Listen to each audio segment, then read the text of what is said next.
The God Gamer. Back down from a fight for a sign of divine believer. The God Gamer tonight.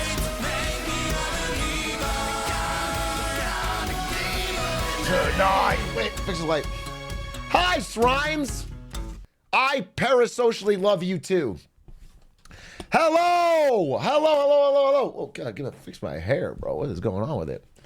Called that election like a boss. I don't understand people how hard you called it.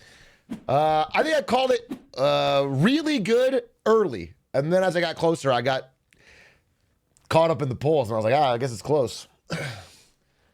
What's going on, everybody? What's going on? Hey, is that a Nortel quarter zip we can purchase at a handy location? What a great question. Why is it auto model? I'm gonna allow that. Yeah, failedcodes.co. Failedcodes.co. Good to see you all. Good to see you all. Hello. Biden can still win it. I mean, obviously, Joe Biden can still win it. Doesn't even need to be said. Okay? Joe Biden's just been biding his time. He's just waiting to make his move. He's waiting to make his move. He's got he's been making his own stuffed ballots, okay? And he's going to drop them all in right before Trump takes office.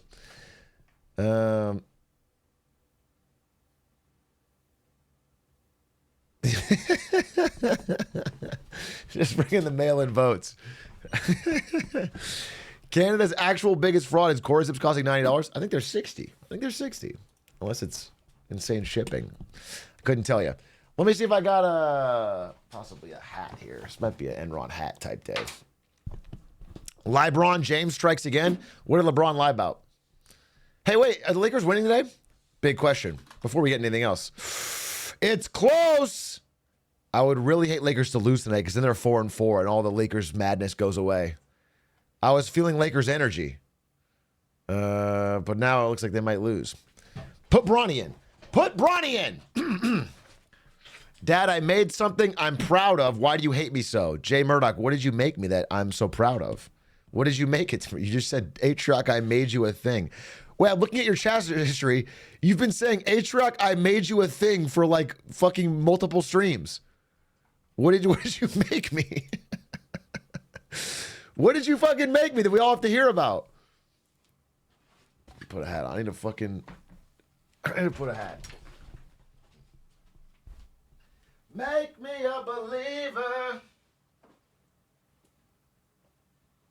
And I will be an acolyte of the God Gamer.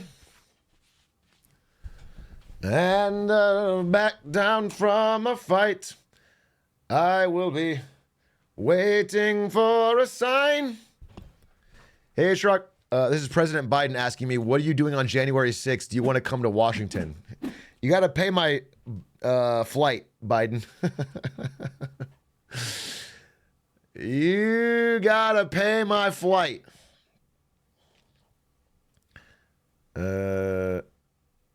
Money's kind of tight right now.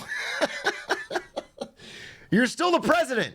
Print some and get me my fucking paycheck and I'll storm the Capitol. I'll storm it just for the exercise, you know, get out there. Hey, I just finished watching you finish Paper Mario and it has to be the best game I've ever seen. That's an insane thing to say. It's absolutely not the best game you've ever seen. It's tragic. This dude's video. Okay, what is it? What is this fucking video? You made me a thing, and it's 2 minutes, 55 seconds. All right, we'll just open with this as everyone filters in. Hitman. One of the greatest, if not the greatest speedrun games of all time. Constantly being innovated and improved upon. Okay? From abusing the AI to the Tupelo method, speedrunners have time and time again found ways to further optimize their runs. but one item in their toolkit stands above the rest. Okay. And that is... the muffin. The muffin. Players have found that if you throw a muffin or any breakable object, you can use that object as a stepping stone to boost yourself into places you wouldn't normally be able to reach. For sure. Since this hyper-trained athletic hitman never really learned how to jump. Facts? How does this work?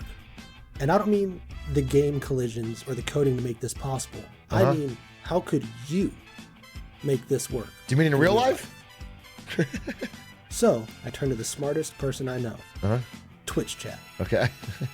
And not just any Twitch chat, baby. A random streamer's Twitch chat that I temporarily hijacked for this very problem.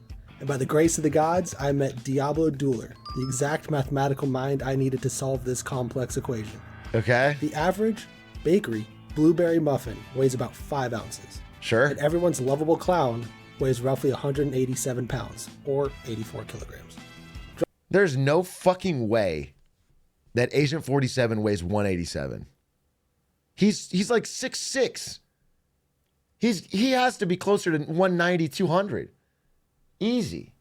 195? He's not, I mean, he has to be crazy lean. He's huge. Bro. Agent Twink. Bro's an otter. Agent Ozempic. There's no fucking way he's that lean, dude. He has to be way heavier than that. Weighs roughly 187 pounds, or 84 kilograms. Dropping. I mean, he doesn't have any hair weight, that's for sure. He doesn't have a single hair weight weighing him down, but muffin from about 4 feet, it would be falling at roughly 4.89 meters per second. Moving from a stationary platform to another, using the falling muffin as a stepping stone, you would have to move fast enough to counteract the fall of gravity yourself while also maintaining your horizontal momentum. Sure. All without compromising the muffin in the process. Too much force, and you're just going to kick You can compromise the muffin. The muffin breaks. That's the whole point.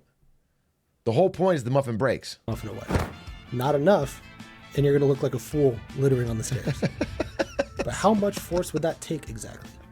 I'll give you a second to think about it. I did it in that clip. I don't know what... Why is that It's presented? roughly 220 pounds of force. That's about 1,000 newtons. And for perspective, professional boxers throw punches anywhere from 1,000 to 5,000 newtons. Yeah. But that can't be right. Can it? Man, I'm old enough to remember when I punched Isaac Newton himself 1,000 to 5,000 times for being a nerdy little bitch. All right? He was in my class and he kept fucking talking about some bullshit. And I gave him the what for. Let him know I was stronger than him, which is mean I'm smarter than him. Of course not, you fucking idiot. So as a backup plan, I asked a Discord server full of nerds the same question, where I met Zeno, a lovely fluid mechanics guy. By his calculations, you would have to move at roughly 574 meters per second to accomplish this feat of hitman skill. The human body isn't meant to handle such rapid changes in movement. It can withstand constant speed, whether it's 20 miles an hour or 1,000, but that instant shift in speed is where the muscle starts to tear apart. Okay. The bones in your legs will start to chip and shatter almost instantly. The heat generated from this sudden movement would be enough to cause severe trauma, assuming you didn't die first. And the chances of that are pretty slim. I'd do it. And you know what's even crazier than that? None of this is accurate. Yeah, I figured. I made it up. Wow, that was a powerful video. That was a real powerful video. Thank you so much. I feel like I learned a lot. Median American voter, folks. What is this? An ASU student tells MSNBC she voted for Trump because she likes that he doesn't plan to ban abortion. I like that he didn't actually plan to ban abortion. He just brought it back to the States. And great. She loves that. ASU's the Harvard of the Southwest, so you guys need to learn more about what she's saying. Fork 'em, devils!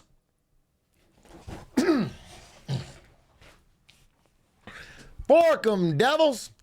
Big A, which neighborhood you live in when in San Francisco? In San Francisco, I lived in Lower Pack Heights.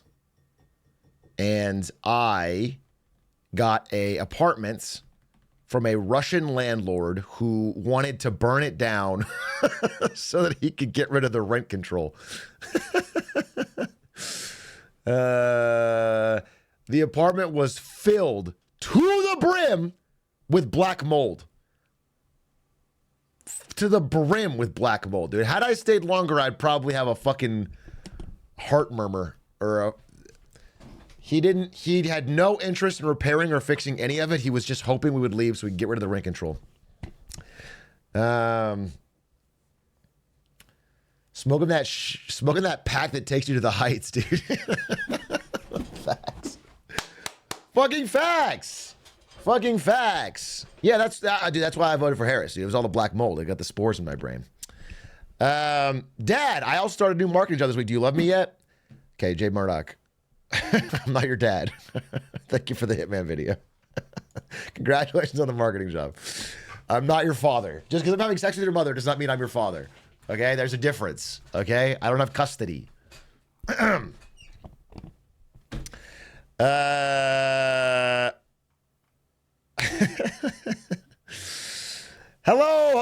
How's everybody doing? We're in day one. Day one. Well, not really, I guess. When is inauguration? Inauguration. It does feel like day one of a new era, though. I got to be honest with you. And I feel like there's a lot we can learn and talk about and discuss, and maybe some history to look into. And let's see. I wonder when the inauguration day is. Let's find that out first of all. In case you live under a Minecraft block, Donald Trump won yesterday. We don't know the House yet, but the Senate, the popular vote, and the presidency, thus leading to a bit of a American vibe shift. And then we are going today try to figure out what kind of policy that means. What's the policy shift? And what that may impact our American lives over the next 4 years. So worth looking into. What? wait, what? Donald Trump, the actor? What happened? From Home Alone 2, Lost in New York? I thought Dana White won it. You know what? He won our hearts when he shouted out Aiden Ross and the Nelk Boys and who else? Aiden Ross, Theo Vaughn, and the Nelk Boys in the inauguration. I'm sorry, in the acceptance speech. Oh, we also have to watch Kamala Harris's concession speech. I did not watch it yet. I was not live. I was hanging out with my whiff. And so I need to watch it. It's not long, right? I think it was pretty quick. Kamala concession speech. Full video. This is it right here, 11 minutes. All right, let's watch it. Let's watch it. I want to see what she said. Bearing in mind, this is very likely the last time we will see a major speech from Kamala Harris. I just want, she said, stop the steal and storm the Capitol.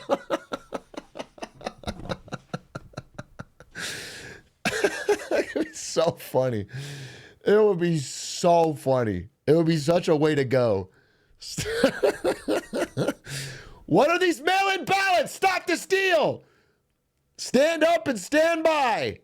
The Kamala soldiers storming the Capitol. The Keys guy was dead wrong. The Keys guy. The Keys guy just, I mean, I guess he's old enough, it doesn't matter, but he cooked it. He cooked his career. Didn't hedge. Didn't hedge. Yeah, Alan Lichtman might have been bumping some keys instead of, anyway, let's see. Kamala Harris, concession speech. This is her last major speech in my prediction. Seeing as how she did not win a primary, she doesn't really have a huge base behind her. And I very much doubt after the result of this election that people are going to be clamoring to run her again in any key office. So this will be her final speech. I wonder how it will go. Maybe she will handle this with some grace. Let's see. Thank you. So let me say, and I love you back. And I love you back. So let me say, my heart is full today. So another question. A serious question. Do you think if she was a man, she would have done better?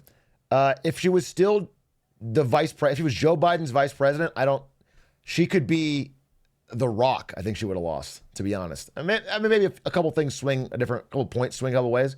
I think she would have lost.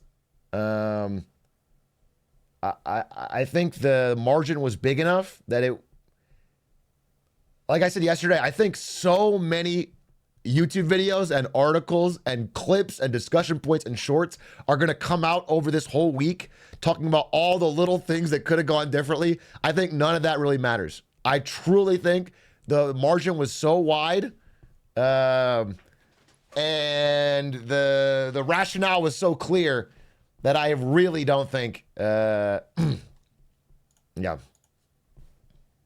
My heart is full today, full of gratitude for the trust you have placed in me, full of love for our country, and full of resolve.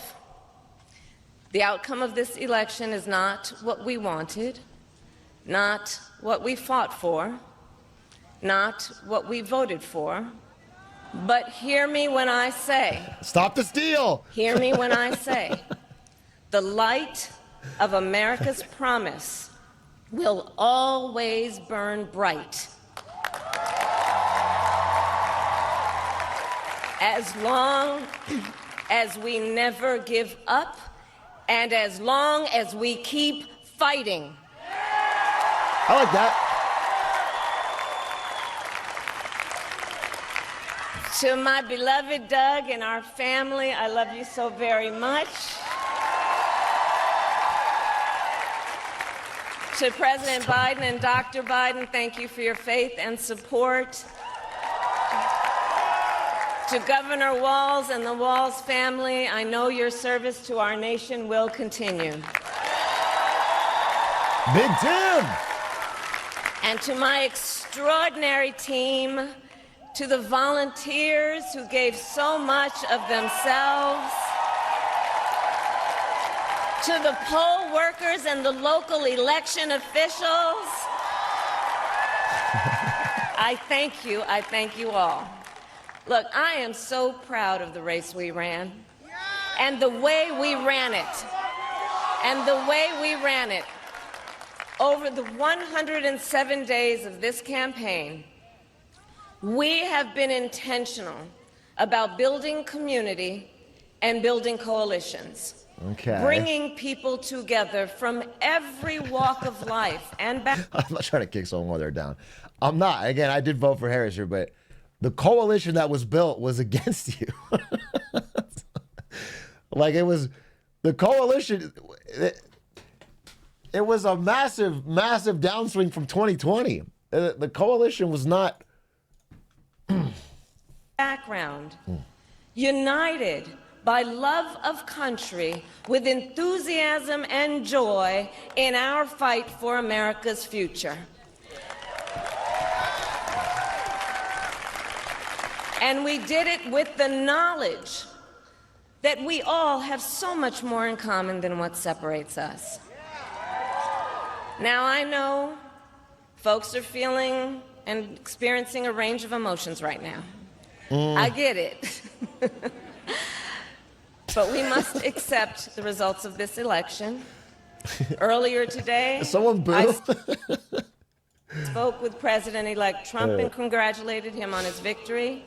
I also told him that we will help him.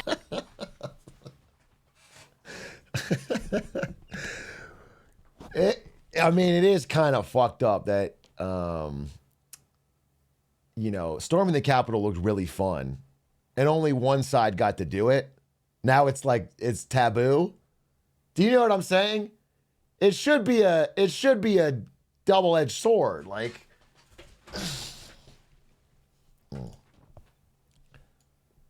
and his team with their transition, and that we will engage in a peaceful transfer of power. Or if it's not the Capitol, because, Joe Biden's in there right now. What if it's like Mar-a-Lago and we get to take a gold toilet or something?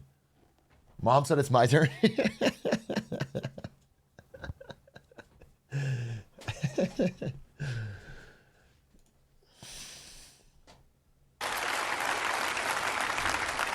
A fundamental principle of American democracy is that when we lose an election, we accept the results. That principle, as much as any other, distinguishes democracy from monarchy or tyranny. And anyone who seeks the public trust must honor it. At the same time, True. In our nation, we owe loyalty not to a president or a party, but to the Constitution of the United States.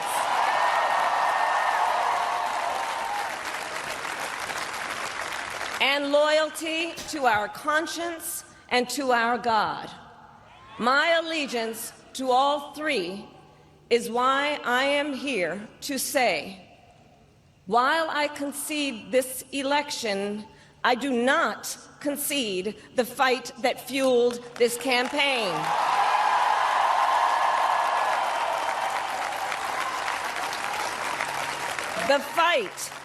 The fight for freedom, for opportunity, for fairness, and the dignity of all people. A fight for the ideals at the heart of our nation, the ideals that reflect America at our... Hey, babe. Sir, do you want your cough drop? Yeah, I'll take a cough drop. Thank you.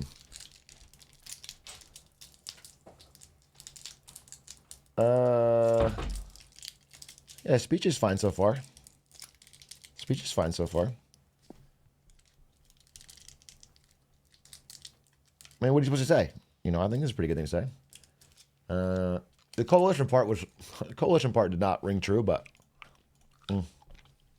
best. That is a fight I will never give up.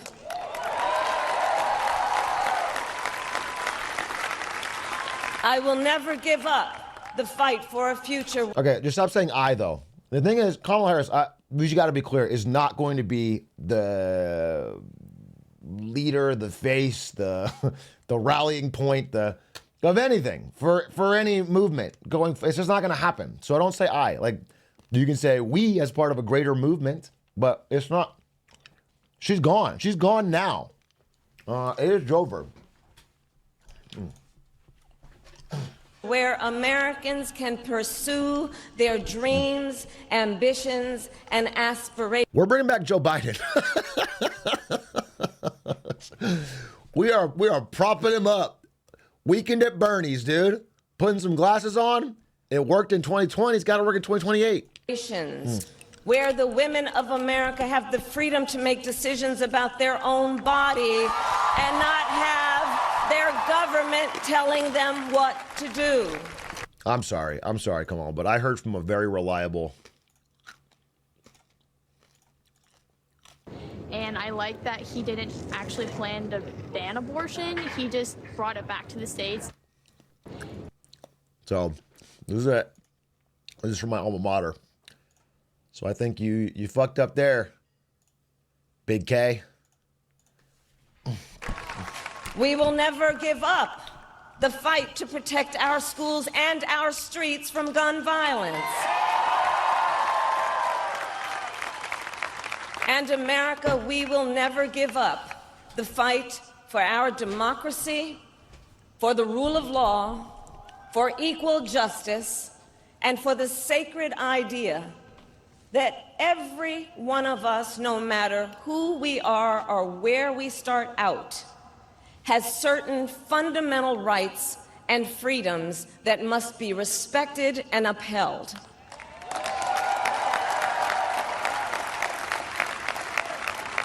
And we will continue to wage this fight in the voting booth, in the courts, and in the public square.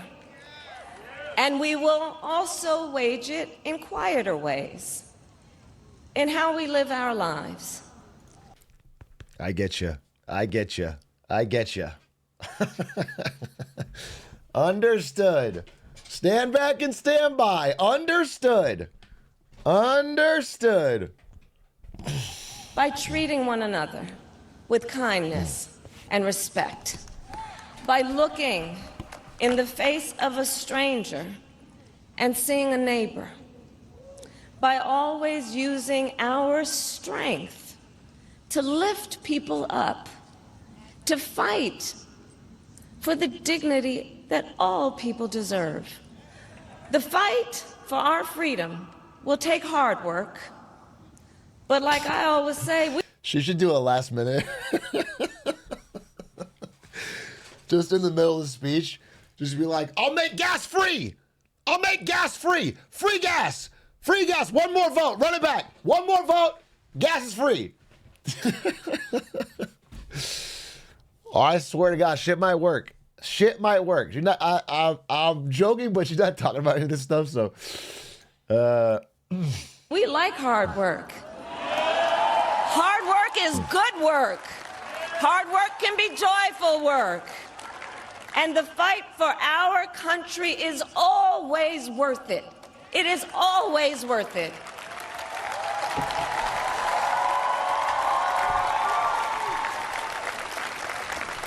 To the young people who are watching, it is... I want to say something about the Joy campaign. And this is like weird to say because there's nothing wrong with joy. You know, generally, I'm an optimist. I want people to be happy. But I really feel like that Joy campaign was doomed. The idea of keep saying joy over and over is like, here's the deal. Not J-O-I, joy. You guys are cooked. You know, if you own stocks, you can be joyful. If you own stocks in the past 4 years, you can be joyful. But if you don't, like if you're not a big asset holder, I don't know. We've all felt the vibe. Like post 2020 has not been a joyful era. People in general just don't feel. We're in a more cynical, snarky online. Everyone's in a bit of a. So you're trying to run a campaign of like, hey, we're bringing back the joy. People just are. The vibe's not there. It's like when you're at a. It's like when. I'll give you a League of Legends example. It's like when we were in the collegiate League of Legends tournament and we were losing and we were getting fucking stomped 20-0 and then Stan starts going, hey guys, we got this late. Fuck, shut the fuck up. Nobody wants to fucking hear it, Stan. Shut the fuck up. All right? There's a mood that you're not...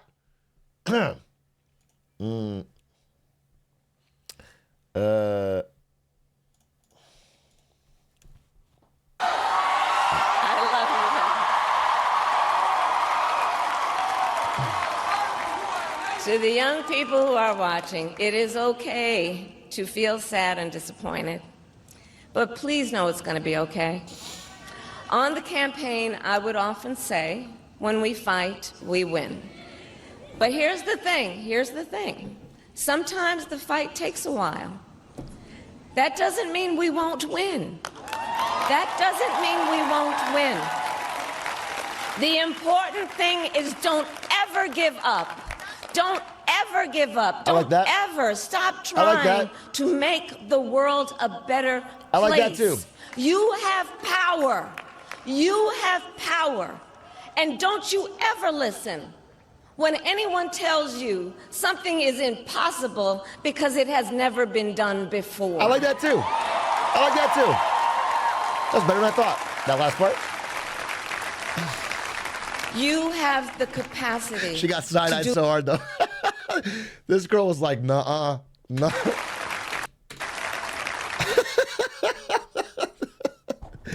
This girl was like, no, I don't got no fucking power. Bitch, you should have won. I don't want to have to work. I'm not trying to fix it myself. You have the capacity to do extraordinary good in the world. And so to everyone who is watching, do not despair. This is not a time to throw up our hands. This is a time to roll up our sleeves. This is a time to organize, to mobilize, and to stay engaged for the sake of freedom and justice and the future that we all know we can build together. There's a truth to that too. I mean, the most mobilized the Democratic ground game has ever been was going into 2020 when Trump was in office. It was the most donations they ever got. It was the most, you know what I'm saying? Like it actually was the most, you know, a good example, you might not know this, but like during the years Obama won, the entire Democratic, bottoms up movement collapsed. Collapsed. Basically everyone other than Obama, it fell apart because he was so free. They lost the capability of working.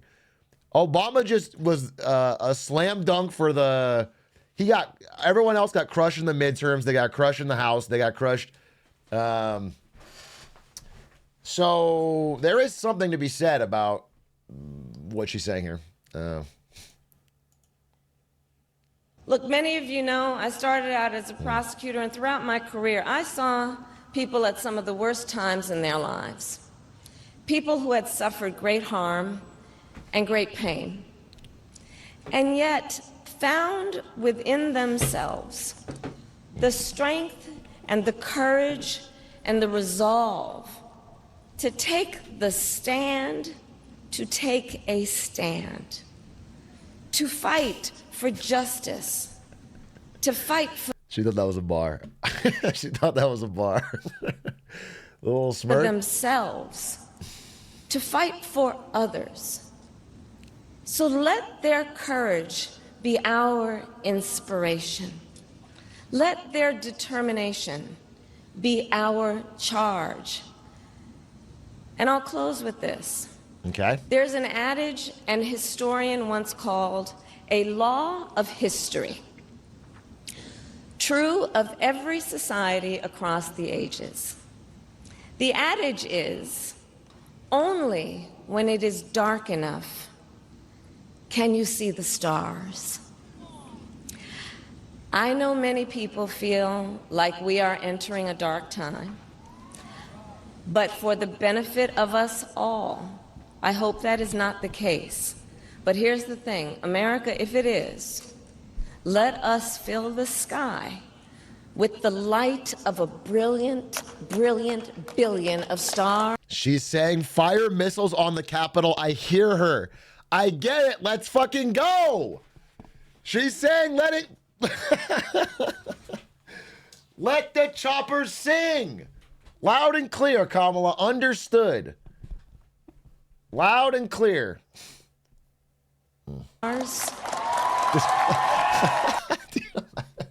Imagine as she says that, she spreads her arm and then 10,000 drones rise up behind her.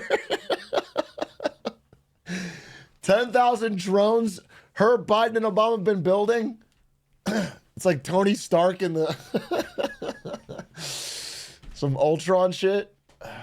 Obama piloting the them. light. The light of optimism.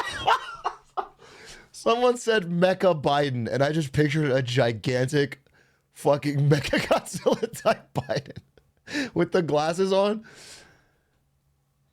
Comes out of the ground. He can live 1,000 years. They uploaded his consciousness to a robot.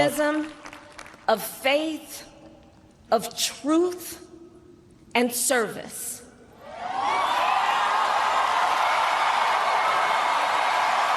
Why did that get the applause? It's you. I'm sorry. What was there a applause sign? Why did that get it? Of faith, of truth, and service.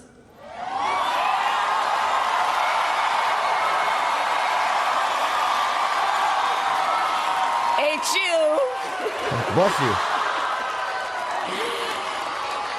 And may that work guide us, even in the face of setbacks, toward. Oh, it's a Howard. It's a Howard. Oh, she's speaking at Howard, and there must be a Howard. Okay. I was like, what is she referencing? Extraordinary promise. Okay. Thank you for the of the United States of America. I thank you all. May God bless you, and may God bless the United States of America. I thank you all.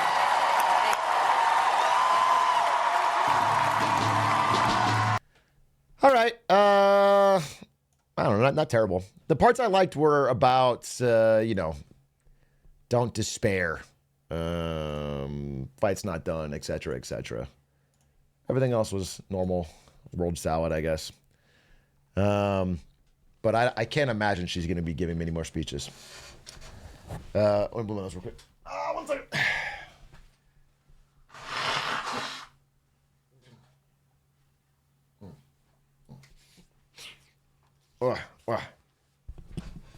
You think she queued up after that? Yeah, 100%. 100%. Well, that's where she didn't speak last night. Whenever I'm in a bad mood, I've often sat down at League of Legends and queued for hours and hours and hours. I think she probably did fucking 19 or 20 League games last night. Just grinding solo queue. Doom queuing, Rage queuing.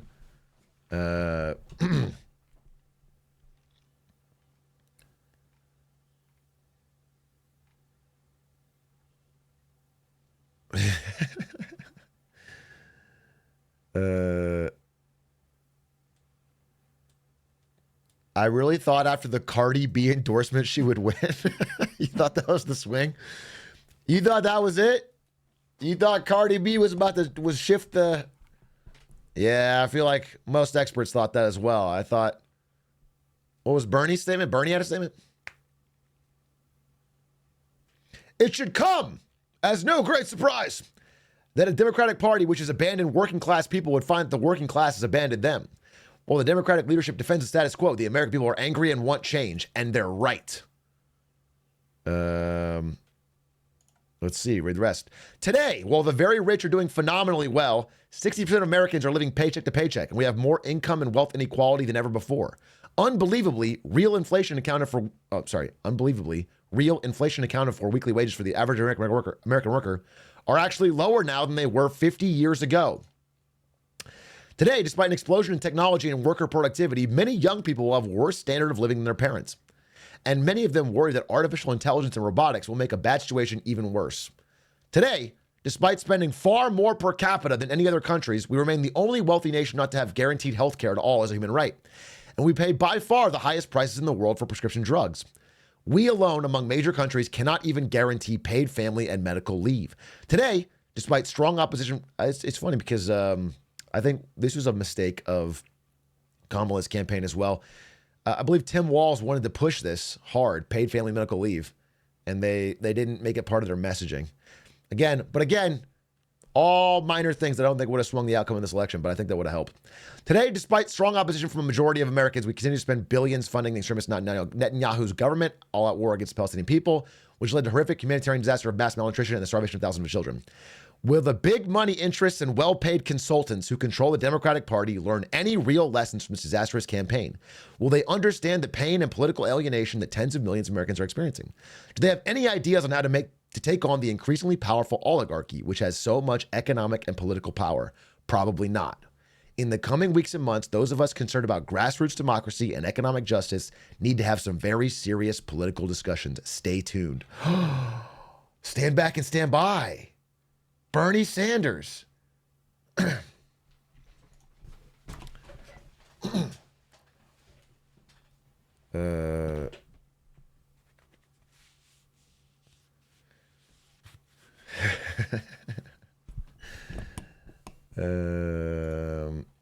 Atrioc, I know you said earlier there's a big gap, but she also gained 10 points from announcing she was going to be the candidate. I really think she would have come out more progressive ideas and not locked arms with Liz and Dick Cheney. She would have kept the momentum she had. Sometimes it felt like a Republican Party in that personal election. With respect, wholeheartedly disagree. Gum. I think all that stuff really impacted what you might call,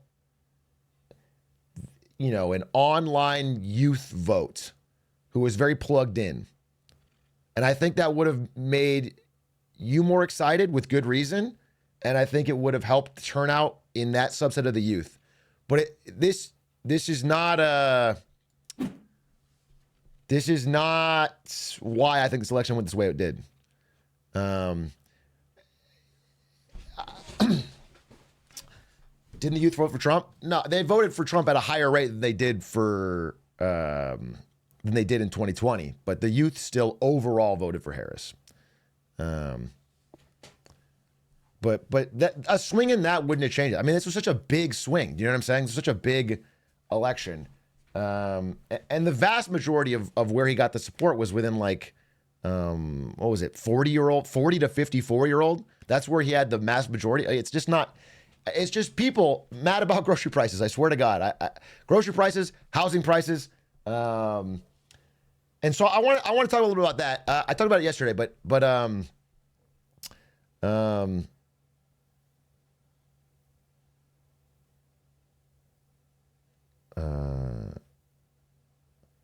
everyone's actually a single issue voter, and that issue is their money.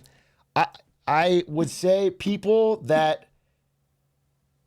anyone that feels like they're getting poorer, even if they're doing well, if they feel like they're getting poorer, that becomes the only issue. I promise you that.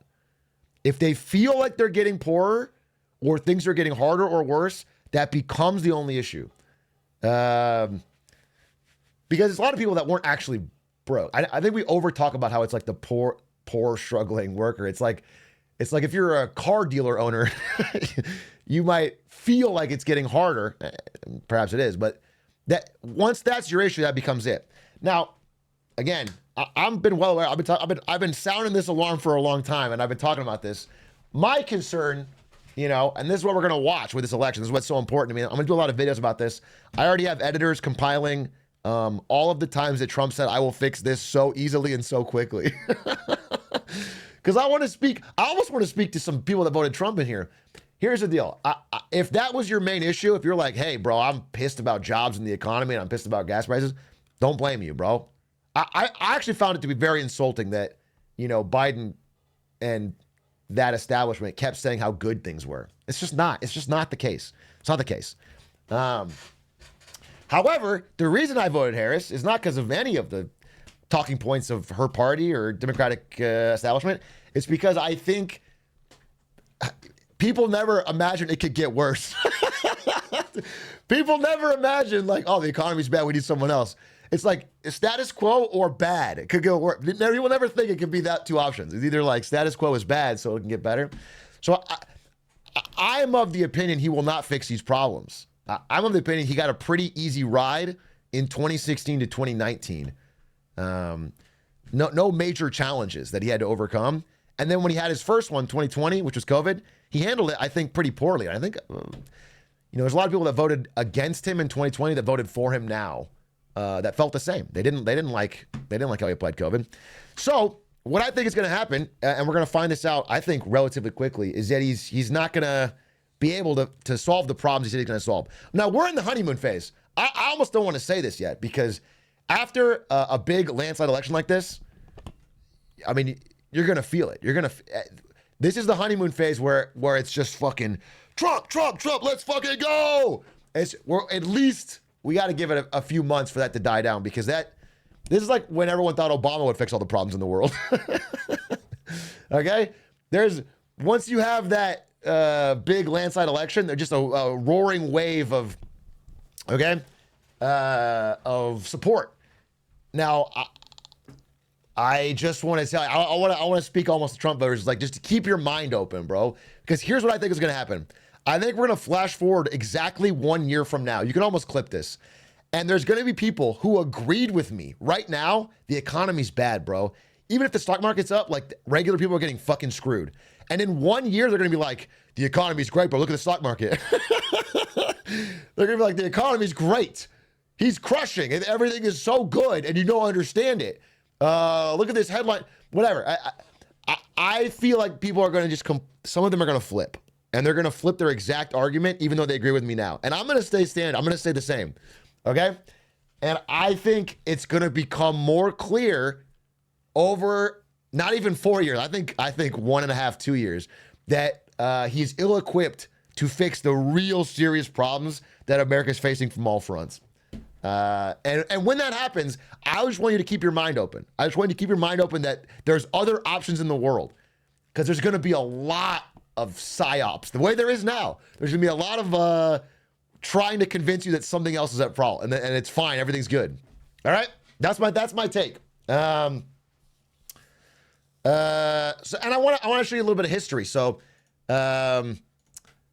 I was reading this morning about. So if you guys know, Donald Trump is the second ever non-consecutive two-term president, which means he won, then lost, then won. That only happened one other time. Other time was Grover Cleveland. And I just thought I'd read more about Grover Cleveland. And I thought it was so interesting how history rhymes like this.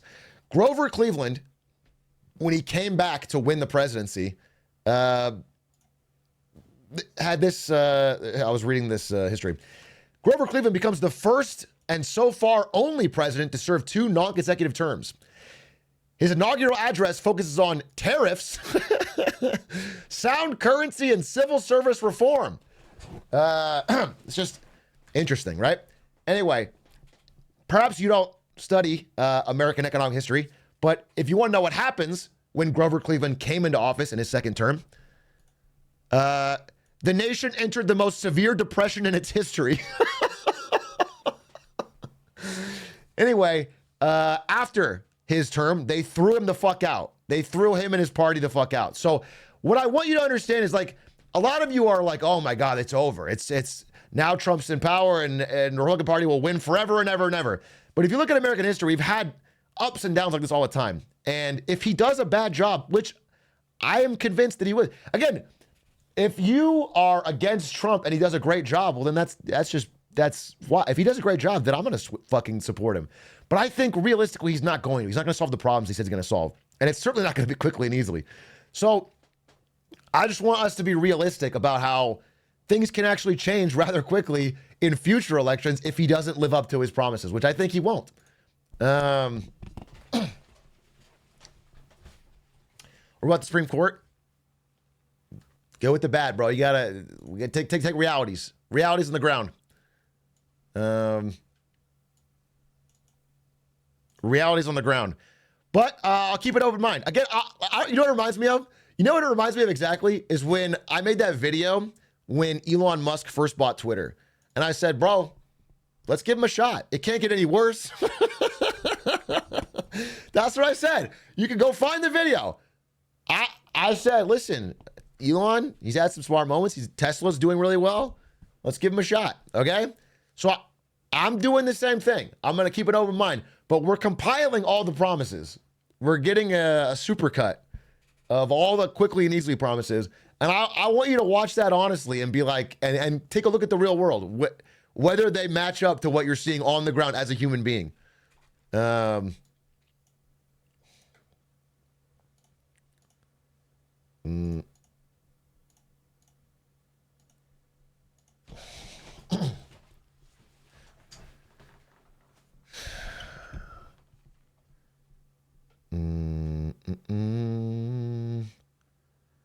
Do you think the measures of the evidence doing was going to do Trump? No, I don't. I am. Oh God, my fucking light is. There's a ghost in my building.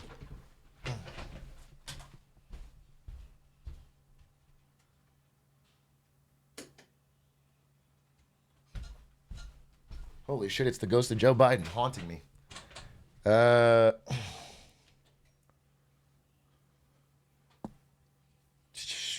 Do you think Lena Khan will go crazy as lame duck and pointing? My understanding of Lena Khan is that she was well aware that her time might have been numbered. So she did 2 things.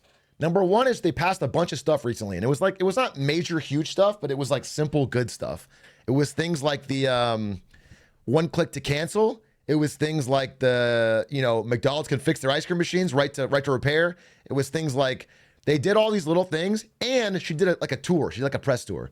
So she went out on podcasts and different things to get her profile out there so people can see direct correlation. I think it was really smart, and I think it's going to help her profile. She's very young. She can do a ton of things from now. She could run as a senator. She could do... I think Lena Khan has a bright future helping Americans. And even if she's fired from the FTC, which she will be,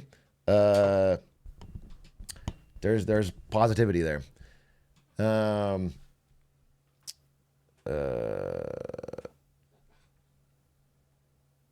Do you have a link to what was just on the screen? What? To what? I don't remember. I had it just on screen. What was the other question? There were some interesting ones. There was a couple people saying about how Trump might take credit for what Biden has done. Listen, I could be wrong about this, but let's just bear with me for a second. Biden hasn't done anything yet. Okay? So far, all we've done is government print like crazy to keep, again, the asset market up. It's the same playbook that Trump had in COVID, same playbook that Obama had in 2008, same playbook. It's just, I just understand that there is a huge, huge gap in this country right now between people that own assets and people that don't. If you own assets, it has felt really good for you. That's why some people just don't even understand if you tell them the economy's bad or that like it's getting tougher for people. People are noticing problems. If you have assets, and again, I have friends. I'm a well-off streamer in LA. I know some people that just don't fucking get it. I can't explain it to them. As far as they can tell, everything's fucking up. But it's because they have so many. If you own a bunch of assets, it just feels like things are all green, bro. But if you don't, that doesn't benefit you all. Seeing that stuff rise does not benefit you in any way, and you are noticing. Especially if you don't already own a house, you're trying to get a house. You don't already have a paid off car, you're trying to get a car. You don't already own, you have to buy some things on credit card every now and then. Your rates are fucking high. You notice that everything you used to buy is a little bit more expensive. And even if your wages are rising, you have a reference price in your head. You think burritos shouldn't cost $18. Okay? That's your reference price. So, this is why people are angry. I just want you to get, and again, what's the problem is when you say this is why people are angry, that's why they voted Trump. People in their minds think of someone they know who voted Trump because they're just a fucking hateful person or just someone who's really, but you have to understand that is actually a smaller percent than you think. All right. There's like 20 million people that voted or more that voted Biden in 2020 that it shifted. And it's those people shifted because of this economic anger of this. And they'll shift back. If they'll probably ping pong back and forth as two elite parties out of touch keep screwing them until they find one that supports them. That's honestly what they're doing. It's been going like this since probably 2008. They've been ping-ponging back and forth trying to find a president that's going to give them actual support. And they haven't really found it. So that's where we're at, all right? But I think this, I'm not trying to get all fourth turning here, but if you look at history, there's a lot of history of cycles like this where good leaders do step up in times that they're needed.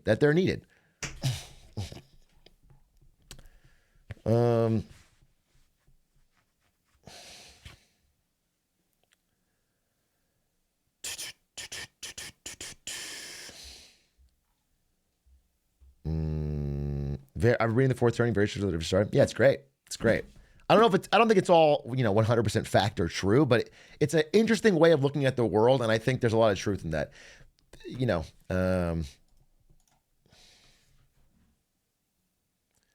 What's the one struggling sums it up? I mean, the great example that I've been going back to over and over again is how FDR, who was not a well-known politician, FDR was not somebody who was like guaranteed the presidency or anything. In fact, he didn't do that well in school, I believe, and many people, his early political career didn't take off that well. People thought he was kind of a dud. And he stepped up in a major way in the aftermath of a terrible Hoover administration and the beginning of the Great Depression. And he helped pull America out of it and do some radical changes that benefited the middle class, workers' rights, pro-union. He picked a good team around him. This stuff happens in the aftermath of bad moments.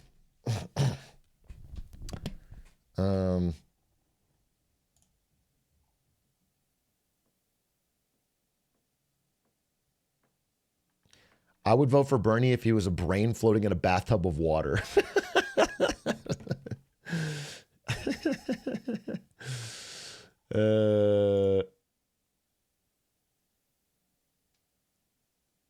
Can we force a three-party system now? Even this has happened in American history. Even this has happened. When the two parties get, usually it's around like a singular issue, but like when they get they get too far from something that's important to regular people, a third party will rise up and at least course correct politics. This has happened. Okay, I just want you to know, like, we have a relatively long history, and a lot of things people think are unprecedented have happened. And things are all possible. Things are on the table.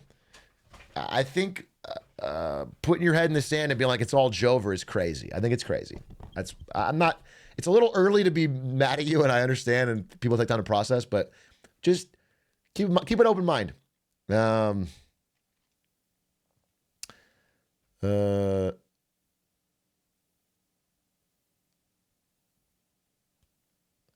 Big A, how concerning is it? Do you think that we'll have to watch this, right? Because it was written by people close to him, but he has publicly disavowed it many times on the campaign trail. Said, "I'm not going to do that. I have nothing to do with it."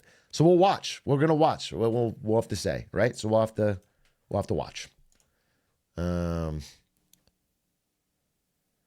He's never lied, bro. I don't know. You guys are taking the same joke I made. This is the joke I said in the clip. This is the same joke I already made. I understand that. Okay, don't use it on me. I made the same fucking joke.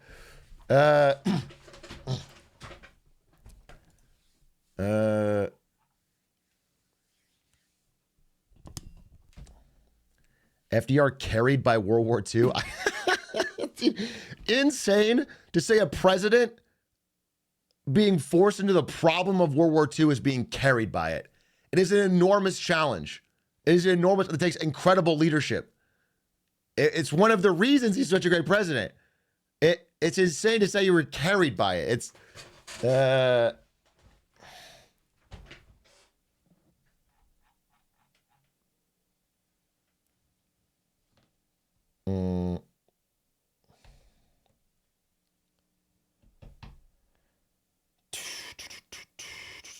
what is this? Like that's what the onus is now on Trump. You think that's the thing. That's what it's all about. That's the video I'm working on. Is just like it's on him now. It's like we got to watch. America has to watch, and he's got free reign, carte blanche to do what he said he's gonna do. Let's see it. Let's fucking see it. Enough of the back and forth, enough of the blame game. Let's just see it, bro.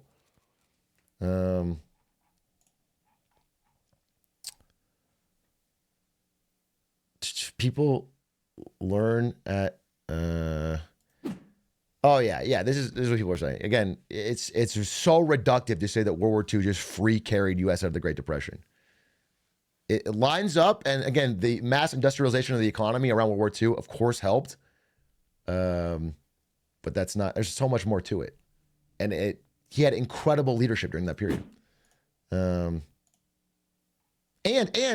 and set up the economy in such a way that when we started to boom economically, the gains were distributed fairly.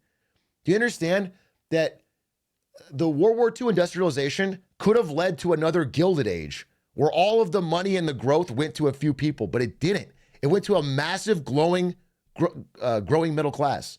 We had high top tax rates. He was a great leader, bro. People have no clue the business plot, bro.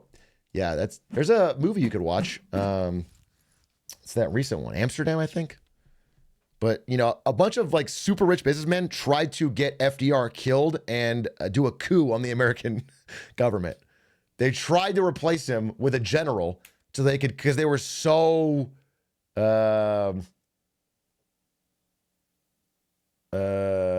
annoyed at his high taxes and pro-growth and pro-labor movement.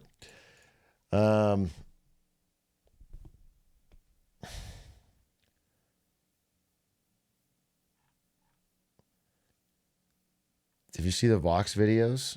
What's that? Oh yeah, I wanted to watch this today. There's a video on how Trump's second term will be different. We'll watch this. I also wanted to watch yeah, we're gonna learn. We're gonna learn a damn thing or two today, okay? I also wanted to watch. Did I save it?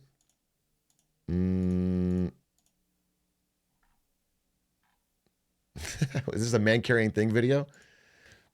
Democrats deciding who to blame right now.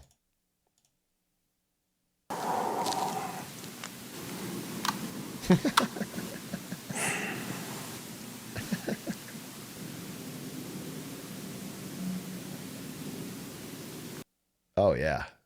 I covered up. It said minority voters. Anyway, this is the actual video. How Trump's second term will be different.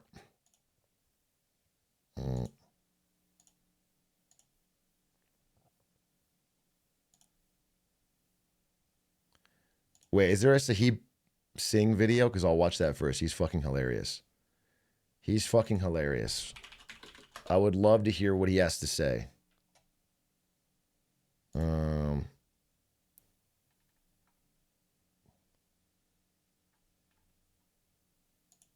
Let's see. I'm so disappointed in America. Latino man, Asian, black, Jews, Chinese. All y'all sleeping on my shit, man. Got these holes on my mind. I'm stuck in my mind. Trapped inside my mind. Got these holes on my mind. 30K for a show in one night. I said, where you at? She said, good night. Call me back. Always keep a Glock on my dresser. Call me back. Doesn't keep away my depression. Call me back. That's bars. So Wait, let me get the air on.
All right.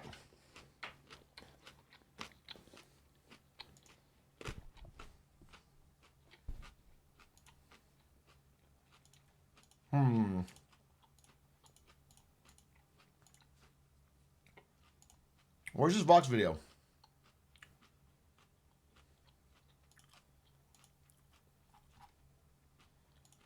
Where's this Vox video? Oh, here it is. Okay. Sorry. Donald Trump will become the 47th president of the United States. Bro.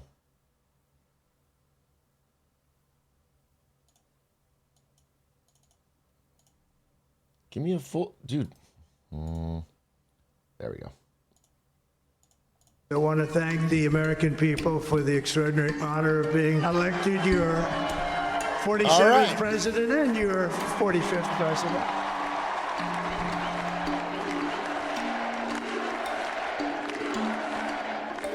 So I think we should start off by just saying what's happening, and then my big question is going to be, how should we be thinking about this?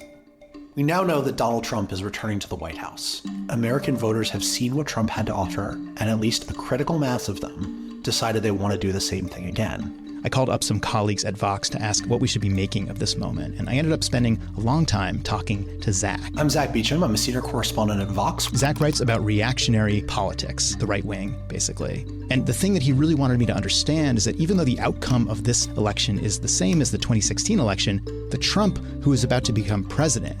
He does look like thin George Lucas. Is it echoing? It's not echoing.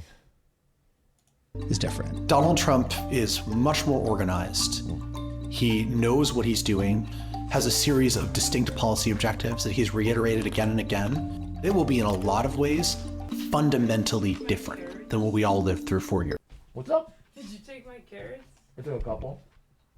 Okay, it was very weird. Like a couple carrots? Yeah, they're very tasty. It was like an elf took him or something. Maybe it was a cat. No, he's on his shelf. Well, it's hard for me to lie about it when I have a mouthful of carrot.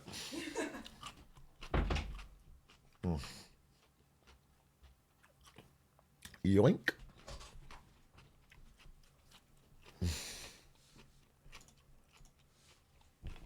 Years ago.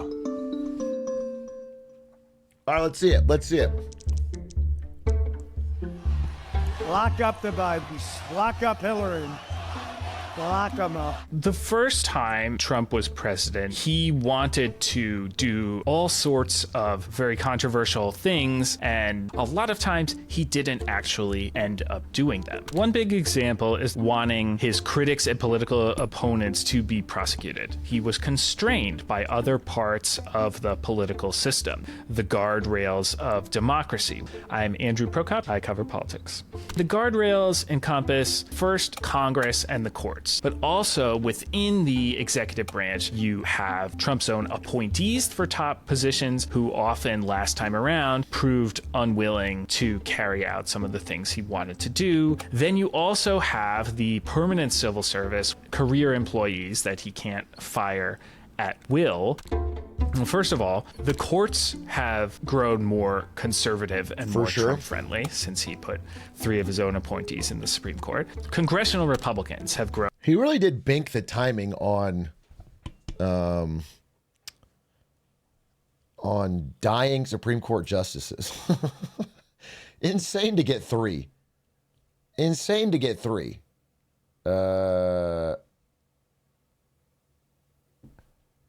Is anyone about to die in the Supreme Court?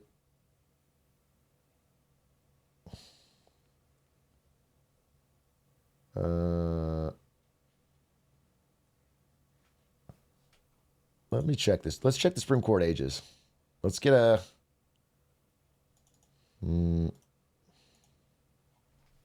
Supreme Court ages. Yeah, I know there's 2 that will step down, but they're already conservative. I mean, it adds a lifelong... But I'm talking about changing the math. Who's about to... Do you remember when Amy Coney Barrett was added to the Supreme Court?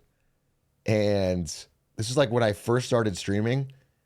And that guy on the Reddit dressed up as Amy Coney Barrett to get unbanned or something. Does anyone remember that? He put on the fucking...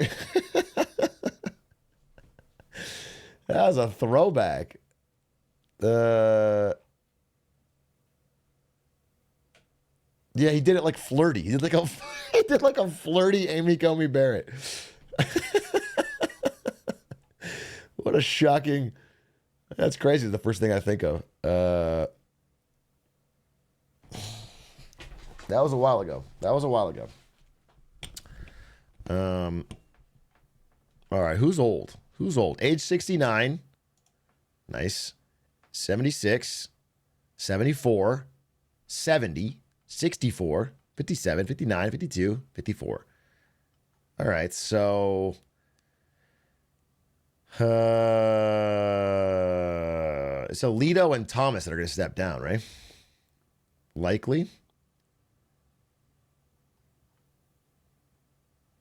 Trump, Obama, Bush, Biden. Thomas needs another RV. Yeah, he does. He needs some.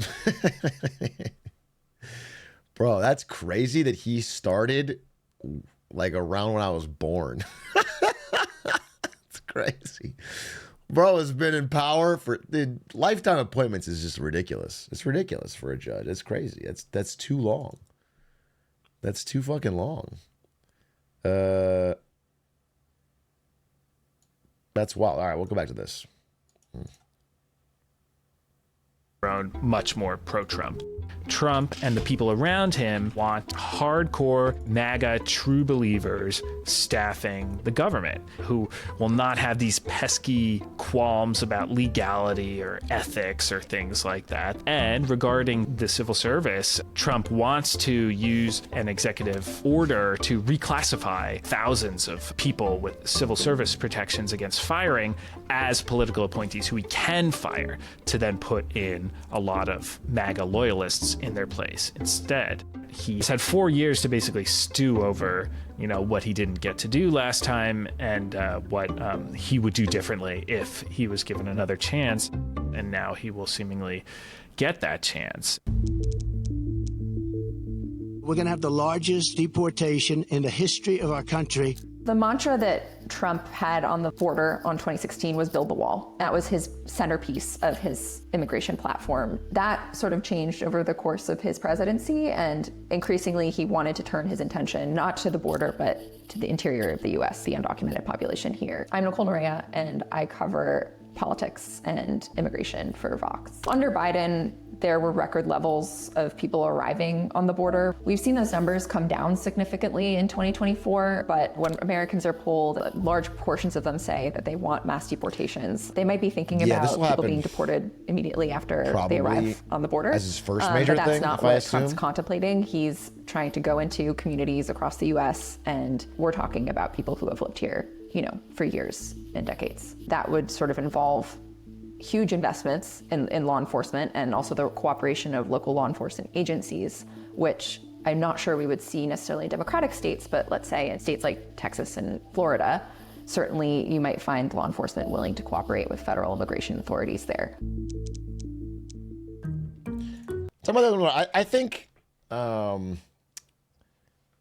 I think that is going to be something he's going to attempt to do.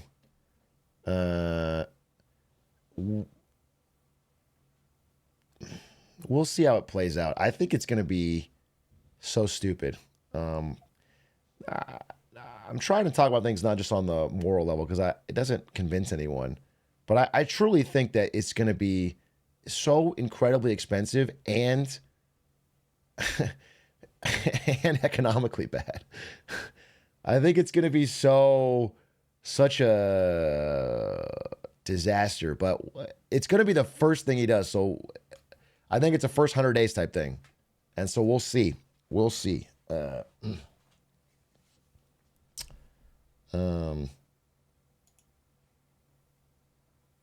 A landmark decision in American history as it relates to presidential power. When Trump initially took office, the median vote on the Supreme Court was a moderate conservative, someone who would draw the line somewhere. Then Trump appointed a third of the United States Supreme Court. I'm Ian Millhiser. I cover the Supreme Court at Vox. Trump v. United States is the decision that came down last July concerning Special Prosecutor Jack Smith's indictment of Trump for trying to steal the 2020 presidential election. Trump made this really outlandish argument that he could not be charged with a crime for any official acts he committed while president. Pretty much everyone thought that that argument was silly and ridiculous, and there was no chance that the court would ever adopt it. And then all 6 of the Republican justices adopted it. What that decision said, it said that Donald Trump is immune from criminal prosecution for crimes that he commits using the official powers of office. Trump is allowed to give any order he wants to the Department of Justice. The basic matter is just that anything he does can potentially be beyond the scope of the criminal justice process. More than 40,000 Palestinians killed since the October 7th Hamas massacre. Right now, the situation on the ground in Gaza is an extraordinary humanitarian crisis and a moral stain on the United States for enabling so much of this to happen. But it can always get worse. Trump has a blank check approach to Israel. He and his advisors don't believe in any of the even feeble restraints that the Biden administration had put on Israeli conduct. There are factions inside the Israeli government that have different visions of how to conduct the war. The extreme right on Netanyahu's flank, people like Bezalel Smotrich and Itamar Ben-Gvir, believe that Trump will let them do what they want based on what he said what his advisors say and what his political coalition at home wants. Are you on board with the way the IDF is taking the fight in Gaza? You've got to finish the problem. These people have a maximalist vision of what they want the war to be. Actually seizing and taking Gaza for Israel and returning to settlement, right, to rebuilding Israeli outposts, moving Israeli Jewish citizens in to make sure that its control over the area never slips. That would mean not just temporary eviction of Gazans from their homes and their cities, which would be bad enough. It would mean creating a massive permanent refugee population. Outside of Gaza, in the West Bank, we can only imagine. Previous American position has been you shall not under any circumstances annex parts of the West Bank. It would be Israel declaring, in essence, its willingness to rule over the Palestinians in perpetuity. What I do know for sure is that a Trump administration would do nothing to punish them for it. ... Okay. Let's make this quick. I'm Adam. I produced this video. I think it is fair to say this is a historic moment. And one thing it shows is that we truly do not know what the future holds. In these next 4 years, journalism is going to be important. Things will be confusing. It will sometimes be a struggle to know exactly what you should be paying attention to. We would like to be a place that you come to have your biggest questions answered, whether on our YouTube channel, our podcasts, our newsletters, our website. Our reporters, like the ones that you have seen in this video, their job is to point you to what actually matters. If you believe in that mission, the best way you can support it is by becoming a Vox member. It supports all the work that we do at Vox, and honestly, it'll also probably just help us do more videos like this that are hopefully bringing you crucial information right when it is most valuable. You can do that at vox.com/memberships. Thanks.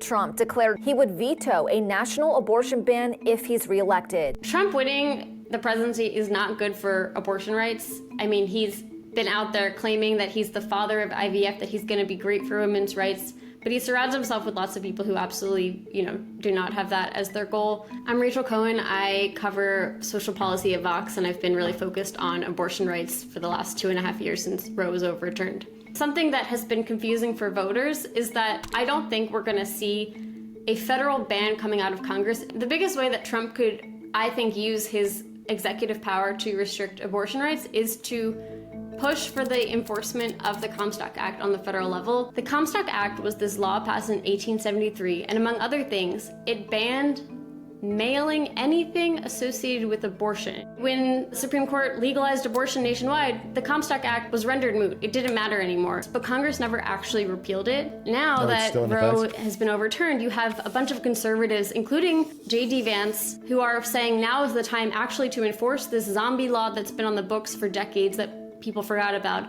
and we should ban anything associated with abortion from being sent in the mail. So that could include not only abortion pills, which are... I will say a bunch of states had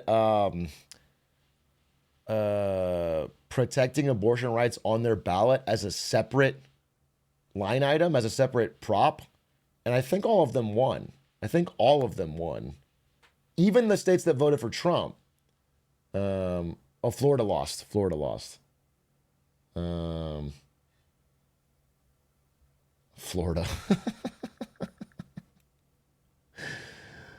Florida's tough, bro. Florida's tough. I know Arizona was the one I checked on.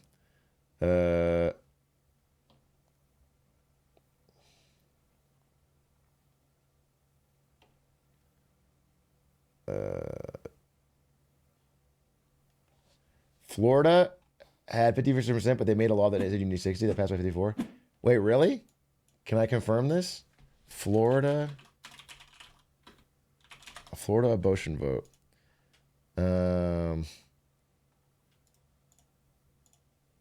U.S. abortion rights supporters see victories despite major loss in Florida.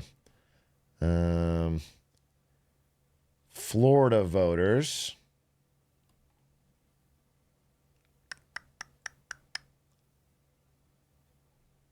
They fell short in Nebraska, but it still has a 12-week ban. And then the Florida initiative. Oh, yeah, you're right. The Florida measure needed 60% of the vote, and they got 57. Dude, Florida sucks, bro. Florida government's cooked. That's so troll. That's so troll to make a 60%. Bro, we can't get 60% of Americans to agree on literally anything. Not literally anything, we can't get 60%. That's crazy. If you get 57% of any vote in America, that is a landslide. If you get 57% of people to agree on anything in America, you have a clear right of God majority. To say that's crazy. To say you need 60 is like to say it's not possible. That's wild.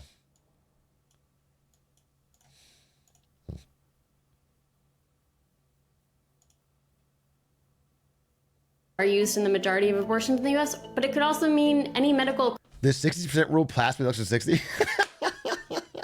Wait, how much did the 60% rule get? How much 60% rule Florida? Why did Florida amend 60% of most of the pass?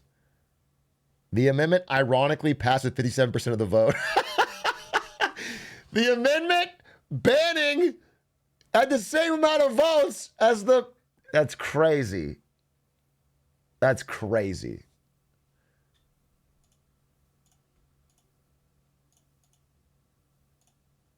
Florida, bro. Equipment associated with, surgical abortion, like dilators or speculums. That would effectively mean a nationwide ban on abortion. Some might say it's economic nationalism. I call it common sense. The thing about tariffs is that the president has a lot of unilateral authority to impose them without Congress's will.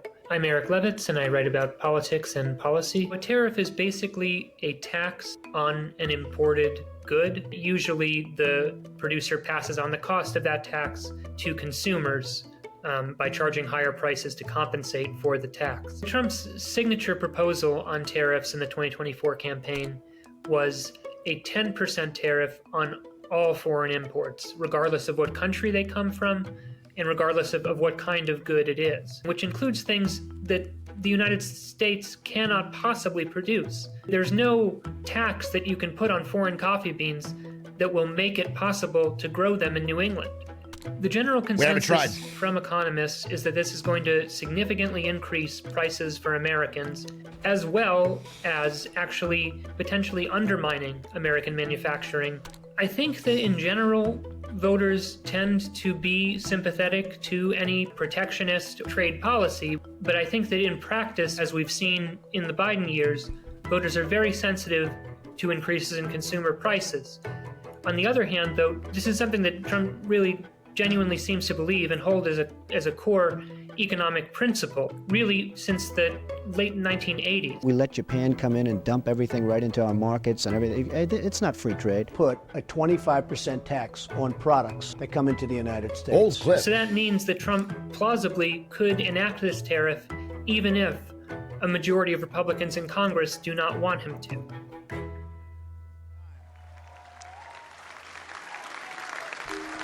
Yeah, I mean, the thing about tariffs is the effects are felt immediately. I mean, it's... So, I've got some hopes that if something like this is tried, we'll see the impacts quite quickly, and people will let their voices be heard. Yeah.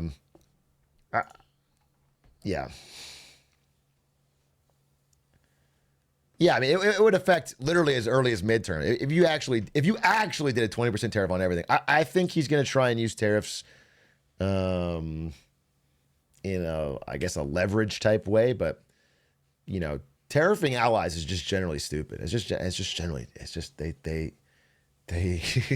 you lose all goodwill as allies. They're going to fight you on everything, and then they start tariffing your shit back.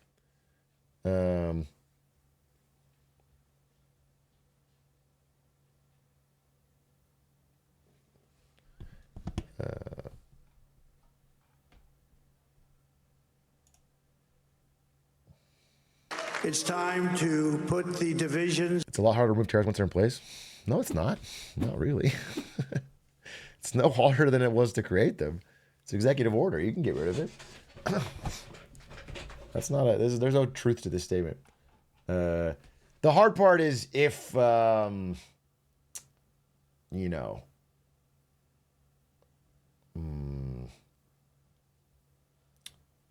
do a specific tariff that funds something. So if you do like, they have, I don't know, a tariff on, well, just think about like a tax. Like sometimes they have 1 cent tax on gasoline that funds the roads or whatever. Once you cut that, then they can't afford.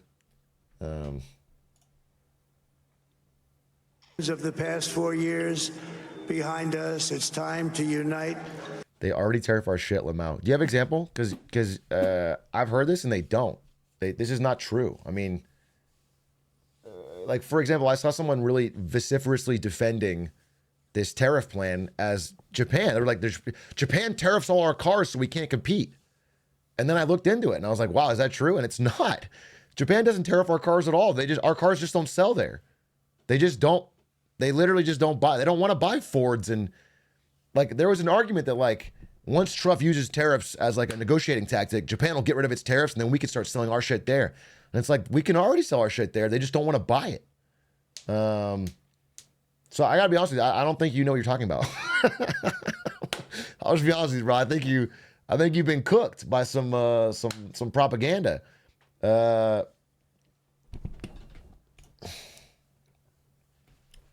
And we're going to try. We have to try.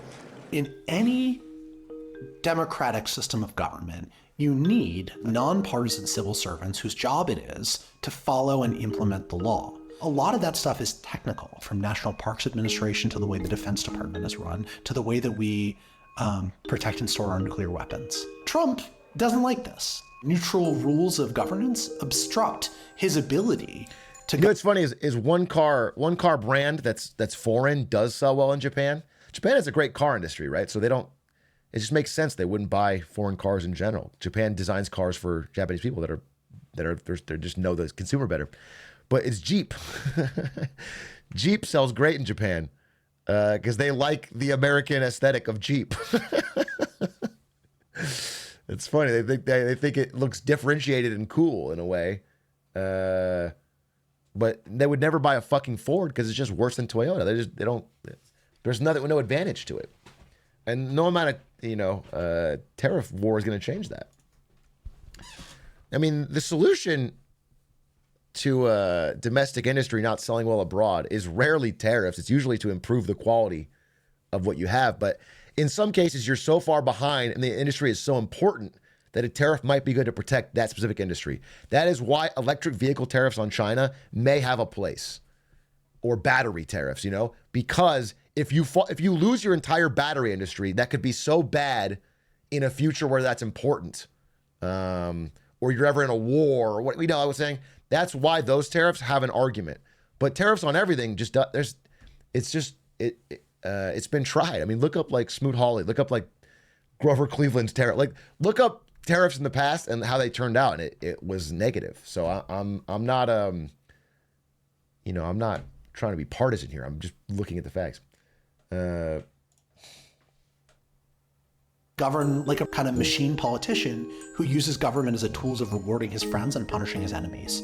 That's why he hates what he calls the deep state. Demolish the deep state. Obliterate the deep state. Dismantle the deep state. We could be in a world where very swiftly, because there are no legislative guardrails against this. What if the IRS is now a fully political agency and audits start coming in along political lines? Businesses or media organizations that are critical of Trump start being harassed using the tax code as a means of punishing them. Think about everything that you rely on government to do. And now imagine those tasks being bent towards political ends. Donald Trump is going to be the next president of the United States again. And this time around, we'll make the first time look like child's. No tax on bits. Streamers are the lifeblood of our economy. Primes, bits, subs. We need to remove the tax on these so they can become job creators. This is what I've been saying. Someone finally saying the quiet part out loud. Somebody finally said the reason our economy was bad over the past 4 years is because Biden was strangling streamers with the tax code. I have to pay taxes on these subs? What are we talking about? No tax on primes. That is a fucking promise.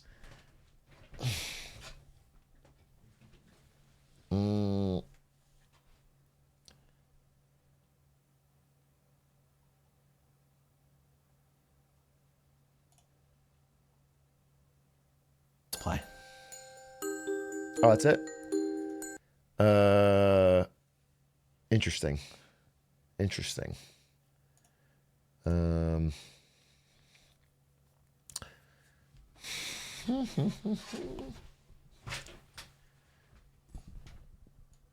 Big A.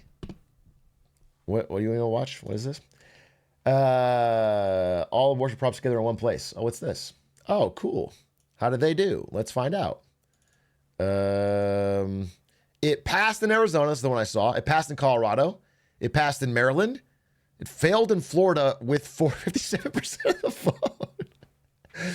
I think that is really funny. Florida, that is just cooked. That is a cooked thing to do. If you're Floridian, why would you, think about this. Think about why there's this artificial 60% barrier for a popular vote on a prop. That's crazy.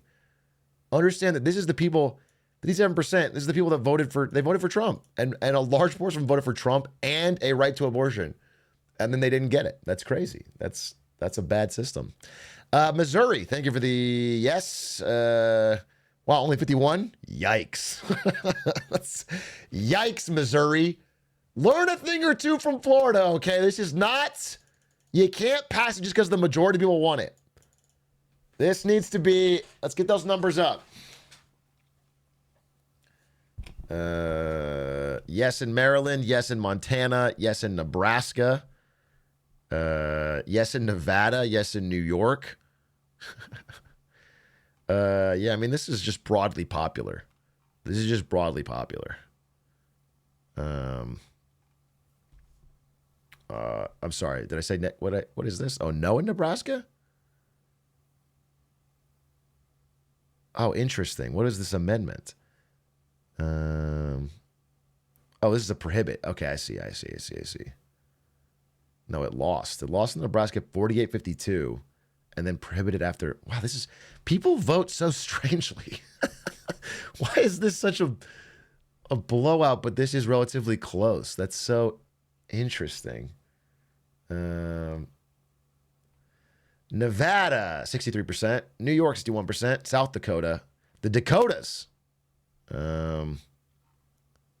Interesting.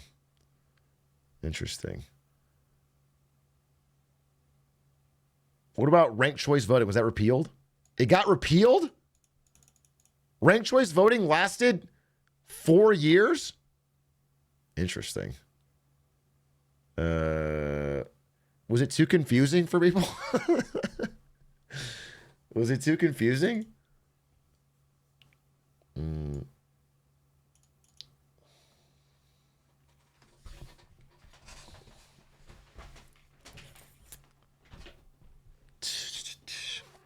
Wording matters. Oh, yeah. I mean, I honestly was thinking about this when I was voting.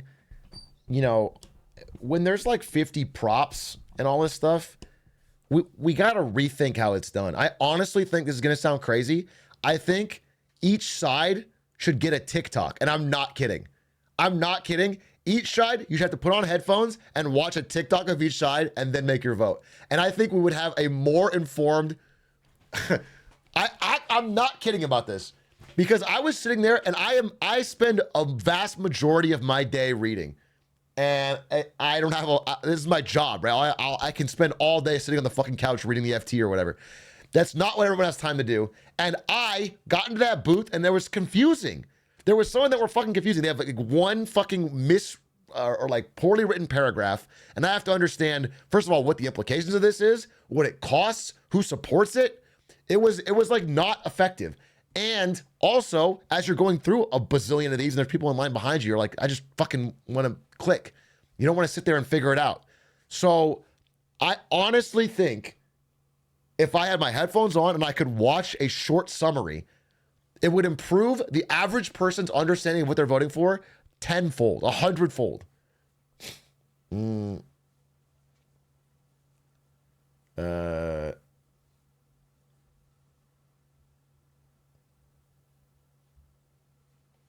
the clip of Aiden Ross.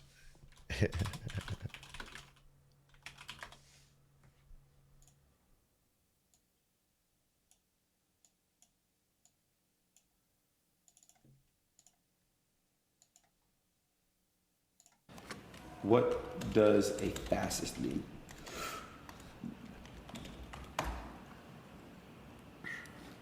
It means you are a far right authorization on ultra-analytic, oh my God, ultra-analyst, political ideology movement characterized by dictator leadership, centralized autocracy, militarism, forcible suppression of opposition. So I don't know what that means, bro. I swear to God. I don't know what the fuck a fascism is. I don't know what the fuck that is. This guy was thanked in the speech yesterday. This guy was thanked in the victory speech. Okay? So you have to understand that we have to go to people where they are. Like this voting system is not it needs improvement in some way. There's got to be a better way of getting people on board with ideas and making them understand and tapping into how we can't just I legitimately believe this is my Atrioc plan. TikToks for voting. Every party gets one TikTok on the ballot that you have to watch with headphones on.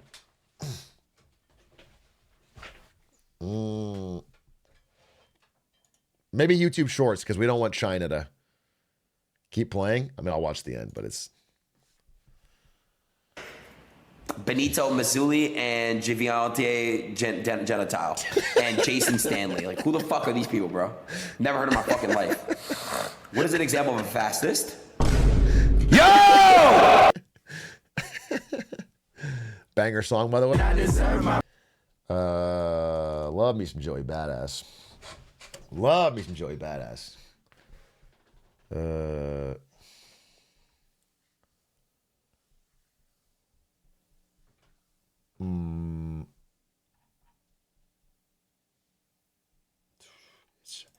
Let's see what this question is.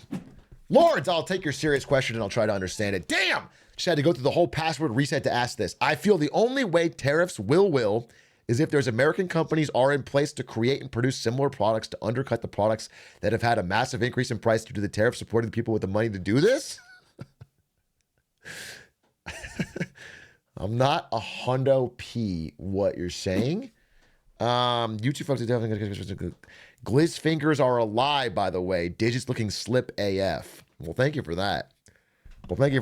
I believe what you're trying to say is that for goods that America can produce, a tariff on foreign goods will lead to Americans making more of it, which it certainly won't reduce the price, but it could lead to more jobs in America. Here's the thing about tariffs, right? People think of the first order effect of tariffs and go, POG. It's like, let's say you got an American company making, I don't know, tractors. And then a Chinese company is making cheaper tractors and selling them in America. And you go, they're going to lose their jobs. And we put a big fucking tariff on Chinese tractors. And then American can sell their tractors. Okay, great. We win. It's good. But there's the other party. There's other countries, right? And then there's a second effect where they go, well, what the fuck? Now we can't sell our shit there? That's not fair. And then they put tariff on your thing. Okay?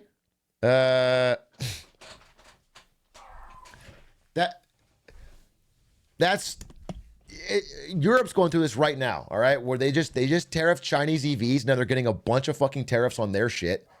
And they're like, wait, what? Like, you look at, Spain and France both voted for the European or the Chinese EV tariff, and now they're trying to like back out of it because they have big industries that sell things to China. In this case, pork and brandy, and they're fucking like, wait, we're losing these jobs. So there's a back and forth. All I'm saying, there's a back and forth. There's like more effects. And so if you have a geopolitical rival like China, maybe it's worth it. Fuck it, you know? We have to get this important industry. Let's do it.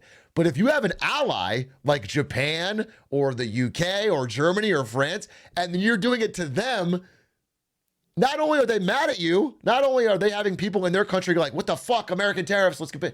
But it's also raising your prices on this shit.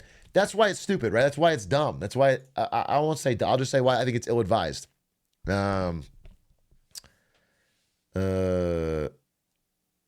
we'll watch. We're gonna watch what he actually does, right? Because so many things get talked about in the run up to an election. It's like that student council story I stole, where people just say whatever. They say fucking, we'll have no income tax. Well, everything's gonna be great, and candy's gonna rain from the heaven, and what, you know what I'm saying? We're gonna see what happens. We're gonna have to watch how it. But if you know, if there's a fast movement in the first 100 days to try and do this shit, we'll see how it plays out. Have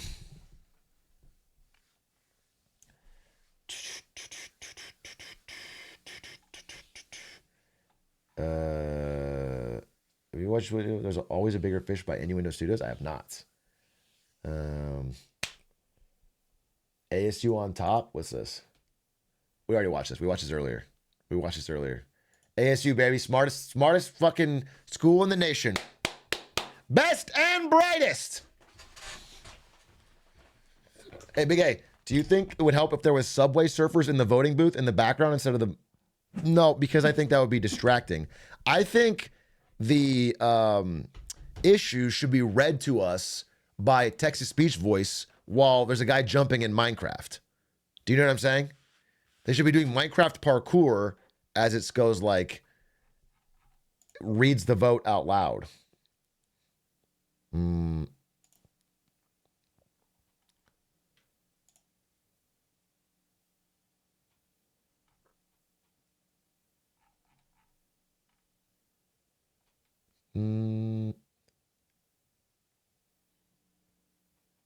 One thing I'm personally worried about is he just doesn't give a fuck about just things like tariff interpretation. Yeah, but yeah, okay, but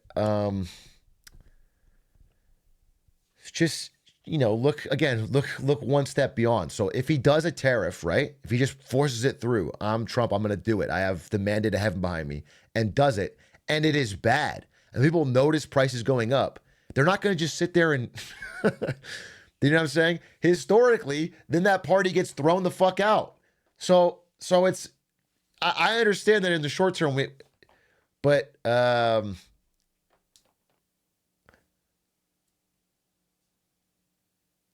people notice these things. People notice, they don't always know why everything comes back to what, but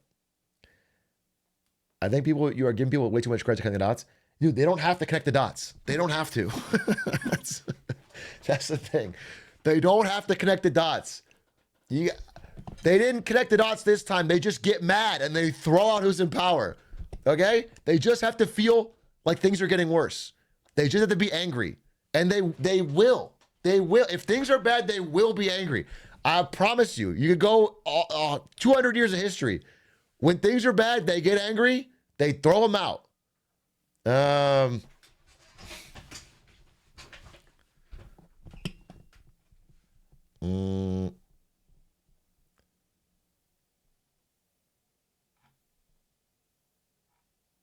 What can Joe do with his last 3 months to mitigate damage? Joe in his last 3 months can throw the biggest fucking rager the White House has ever seen and leave that place messy, okay? I'm talking about an all-out fucking jungle juice rave, okay? Everyone in there just go fucking hog wild. Upper decker in the toilet. Yeah, exactly. Just fucking go crazy. And then when they show up, they'll have fucking George Washington's painting hanging off the wall. Fucking shit trashed everywhere. Hogs out, dogs out. Okay?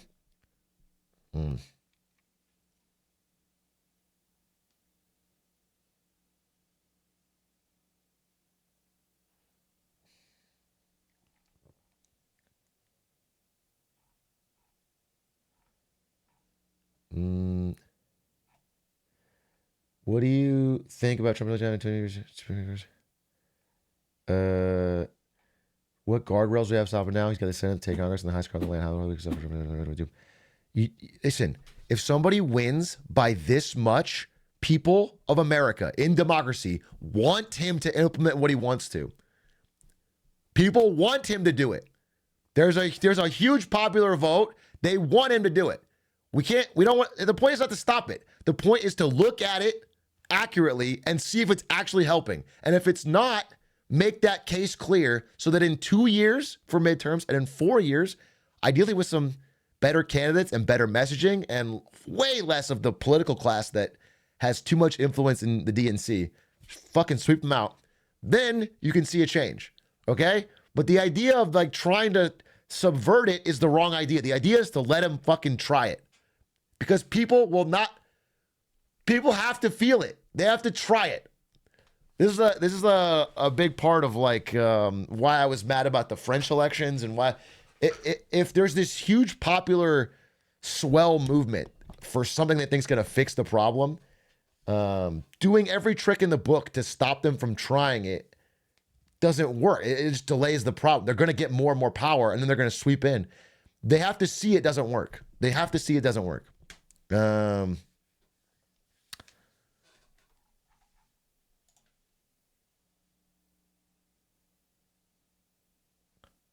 Like we have to see what it's like having RFK as health minister. We've got to experience that firsthand for people to be like, wait, I don't want that. Wait, this actually sucks. You can't just tell people that many times, or that you have to experience it. I'm sorry, you have to get the tooth decay. You have to have your teeth rot out.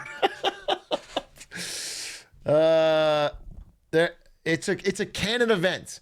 And I'm talking about this like historically. Like, again, I keep going back to the fourth turning, but it talks about how it takes, wish I had the book on me. I wanted to show it to you, but it has really persuasive examples from history of how we learn things in human generations and then slowly unlearn them over the next 80 years. Okay? We'll learn a visceral truth. For example, around the Great Depression, we learned a lot about how the Gilded Age of the 20s and the Great Depression. We learned a lot about how, the elite class suck up all of the fucking money and how we have to have more equitable taxes. We have to break up monopolies. We learn these things. We entrench them in stone. And we have decades of enforcing antitrust and have these real things. And then it fades. And then we forget why we had those rules and we slowly repeal them and we fucking bend them back. And then it gets worse and worse and worse. And then eventually we have to learn it again. There's just no other way around it. You have to learn these things with some kind of real world example, and then it sticks. What's the book called? It's called The Fourth Turning by Neil Howe. He also has some great talks if you want to listen to him before you jump into a long book.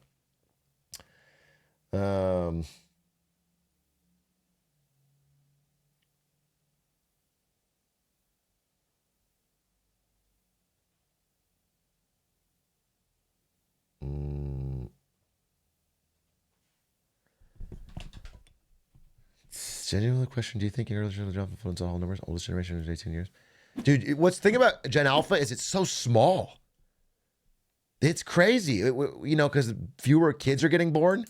Gen Z and millennials are relatively the same size. Maybe millennials a little bigger. Maybe Gen Z's a little bigger. I actually forget. I thought it was millennials, but Gen Alpha's small. They're gonna be like Gen X. They just don't have they're not gonna have the influence. Gen Alpha's a little bro. They're getting mogged. Well, yeah, they're kids. Yeah, I mean, they're physically small, but there's not as many of them.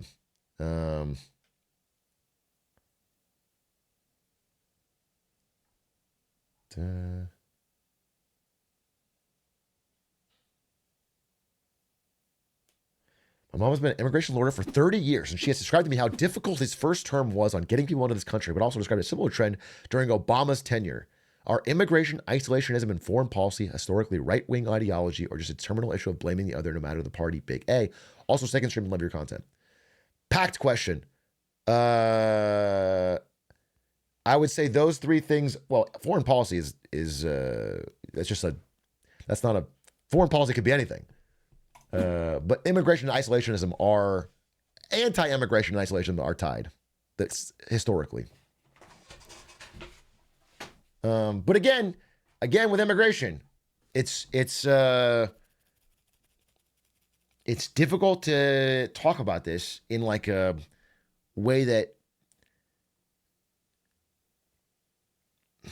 hits the two things I want to discuss. But you have to understand that there is a post-COVID, like 2 to 3 years, where it was historically high. It wasn't like normal levels of immigration. It was like historically high. And that causes problems. People have issues with that is beyond. There's people that are absolutely racist. Again, my wife and she's not an immigrant, but her family are immigrants. First generation, okay? But if it has historically high, there are problems, okay? My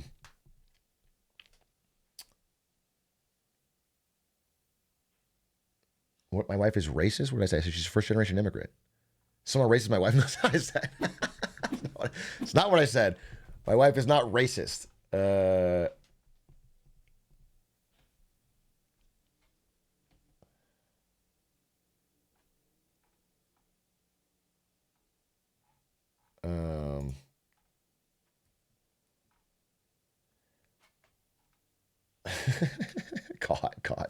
God.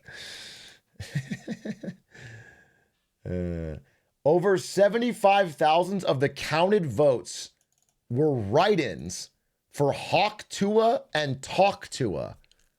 Only 75,000? This is why this country's doomed. She could have won, folks. 100% this is fake, by the way. Just the way the text has changed. They should at least F11 day if they're going to...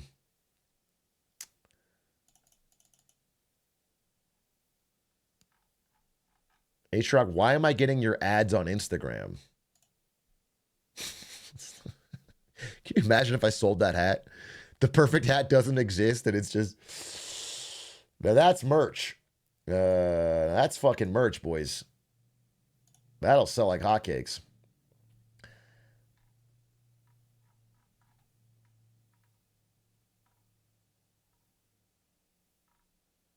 Why is there black text on your head about TTS? Wait, is there? There's black text on my head about TTS. What are you talking about? I don't think. Is that from Yeti? Yeti has control of my overlays now, so shit could be going crazy. Maybe in the other screen? Oh, maybe. Let's see. If I go back to this screen, is there black text on my forehead about TTS? No, I don't think so. I don't think so. You read the word Twitch, you mean? You just can't read? It actually says Twitch. It doesn't say TTS, bro. It's Twitch.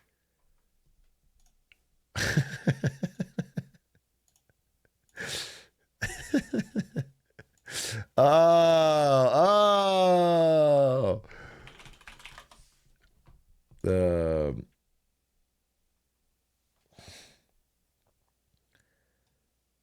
Wait, is there another Trump speech today? I wanted to see. Also, is there any update on the House?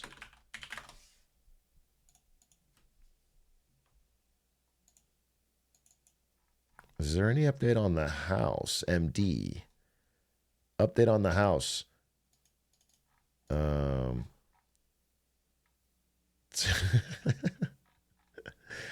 I checked the needle. I checked the NYT needle. It looks like Harris could still win, folks. There's still a percent, I think. I think she could still win it. Oh my God. It would be quite a comeback, but it's still possible. Let's see. Track the House. I wanted to see the House. Check Polymarket. They get the bets in. All right. So still 40, not yet called. All right. So we'll just wait on that. That could take a while.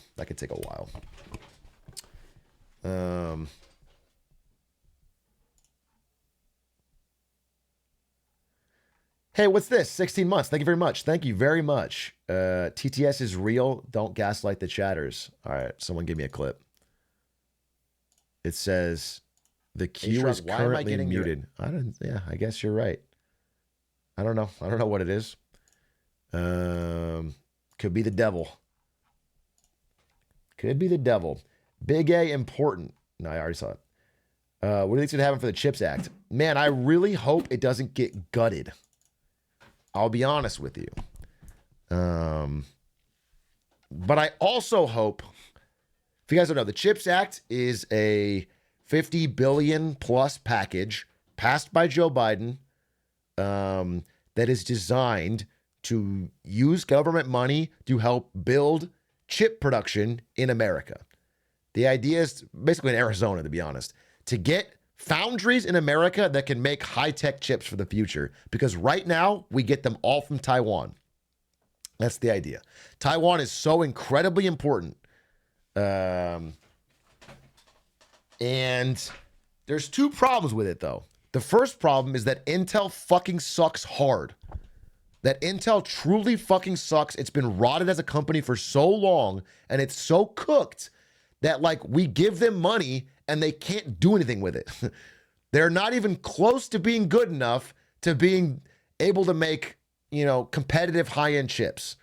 So we really have to adapt to that. However, some of the CHIPS Act money goes to TSMC, the big Taiwan company, to build the chips in America. And they're doing that in Arizona, and it's working. Legitimately working. So there's already been benefits of the CHIPS Act. And the reason is, in a future where tensions between China and America continue to rise, and where China keeps stating out loud as many times as they can, we will eventually take Taiwan, it is like sleepwalking off a cliff to not plan for the future, okay? You have to plan for the future and have a chip industry that you can get outside of Taiwan. Now, hopefully it doesn't happen. I am a big supporter. I mean, I shouldn't say this right before I go to China, but I'm a supporter of Taiwan's independence and democracy. I think Taiwan has a high quality of life, high per capita income. They've built a country. I believe they should be independent. However, we have to be realistic that there's a world where they might not be.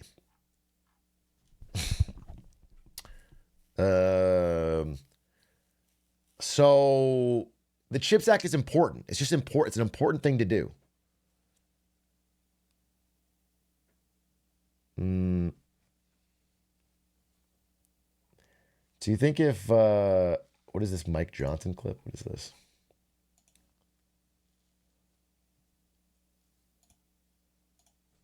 What is this Mike Johnson clip? Hey, how are y'all? Mr. Speaker, thank you very much for your time. I really appreciate it. So, two quick questions, if I may. The former president has said that he doesn't support the CHIPS and Science Act. You voted against it. If you have a Republican majority in Congress and Trump in the White House, will you guys try to repeal that law? I expect that we probably will, but we haven't developed that part of the agenda yet. We got to get over the election first, and that's why we're so happy to be in New York's 22nd. Brandon Williams is one of the most important races in the country, and that's why Democrats are spending millions and millions and millions of dollars to try to unseat him. But I believe that people are going to see through all the rhetoric and look at the record. And this is somebody who... He just launched into the fucking...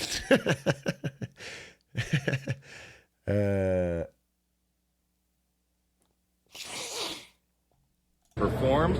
He develops for this district, and he represents it very well. We got to have him back. His background and his experience are exactly what the country needs right now.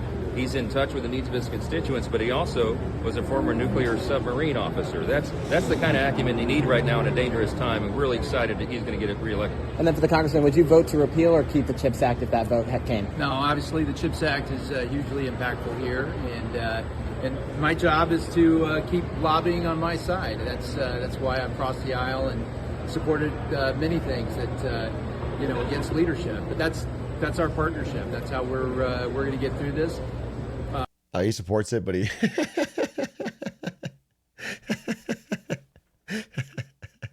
I'll make it work. It's funny. Look, we're in the euphoria stage, right? For people that supported Trump, it's the euphoria stage where everyone's good and everyone's friends. I promise you, flash forward a year, people that voted for Trump are going to hate this fucking guy. Smug assholes like this, dude.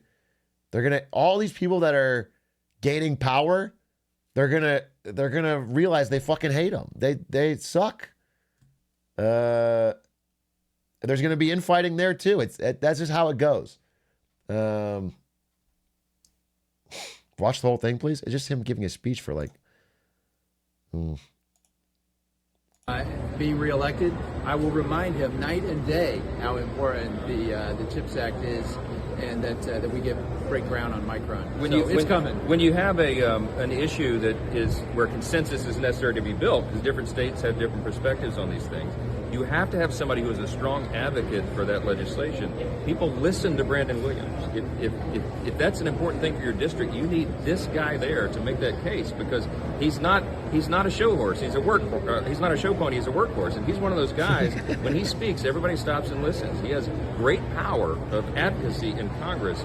The things that are important to this district are important to him, and it'd be important to have him back. How does that message get to President Trump, who's called the CHIPS Act bad, when it's really vital for Central New York's future? I would say that President Trump's comments, are important. Why a lot of things that got added to the CHIPS Act, which was a lot of Green New Deal type programs. I would call for reform. Let's take on the national security issues of repatriating chip manufacturing in the United States.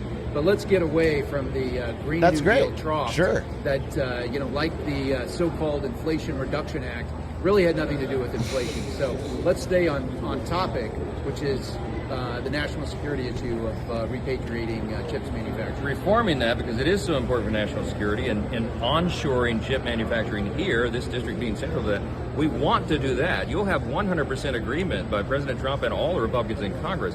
What we were opposed to in that bill was that it had too much crammed into it. Great. That's great. Honestly, that's fine. They just need to do it. That's great. The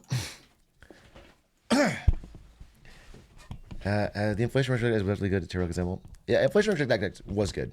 100%. Wait, what is this? Dink Donk?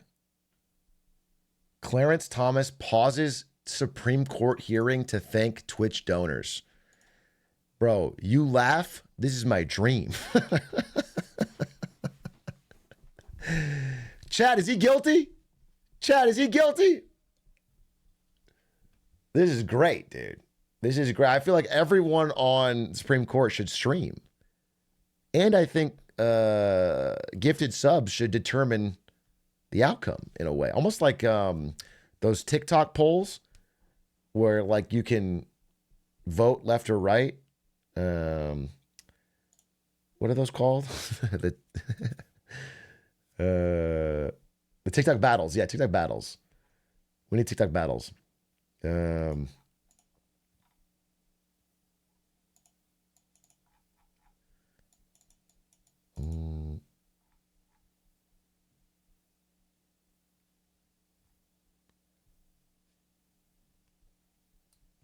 We need more money in politics. Yeah, exactly. Exactly. It's my core position.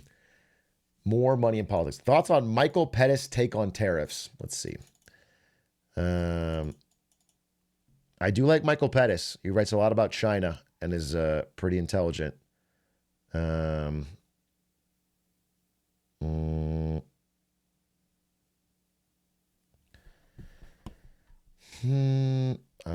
giving it. This is a long thread that I need to read in more depth. So I'll have to give a comment tomorrow.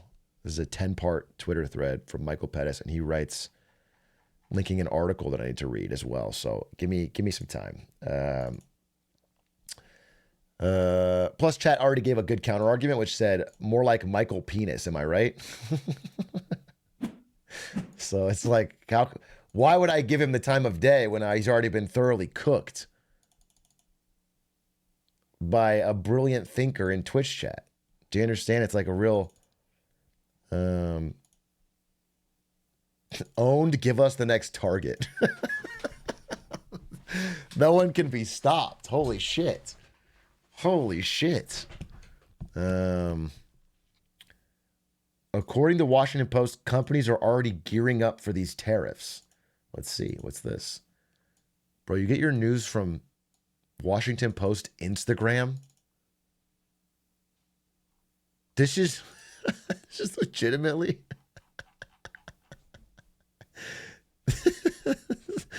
Oh, that's so funny.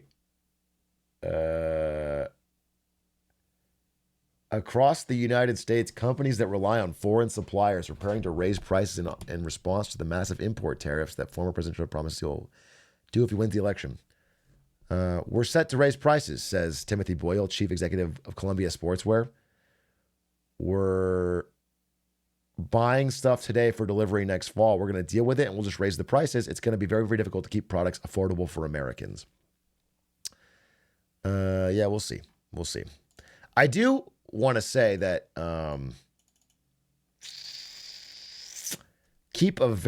so tomorrow, I'll be live tomorrow to cover the Federal Reserve press conference again. Jerome Powell's first post-Trump win press conference. We are going to see, my guess is, I'll guess it right now, is a 0.25 rate cut. A 0.25, half of what they did last time. It's possible there will be no change. In fact, that might be the more correct course of action, but I think there's going to be a 0.25 rate cut, continue to ease. And I believe we're going to start to see, we already saw this with the last jobs report, where it was like 12,000 jobs, likely revised down to negative. I think the next jobs report is going to be even more telling, especially as we go into early next year. I think we're going to see some real. I think we're in the period where it's bad.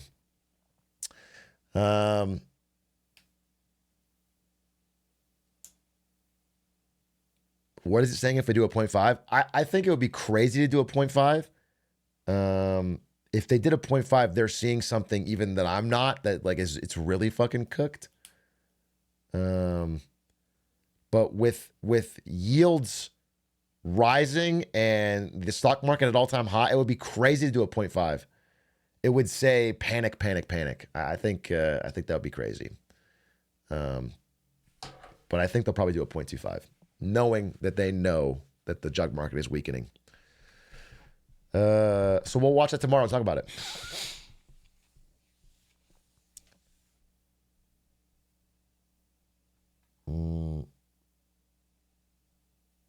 Did you see this? Xi's reaction to Trump? Xi Jinping, what did he say? Oh my God, he's in the What's Up Beijing room.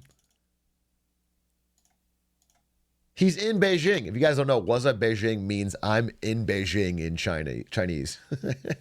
So he's in the same room, which means he's in Beijing.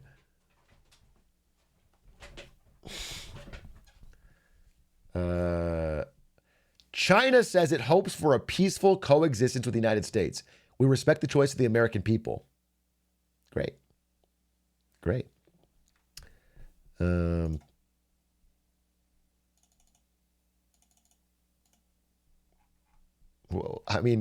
what is he going to say? Anything else?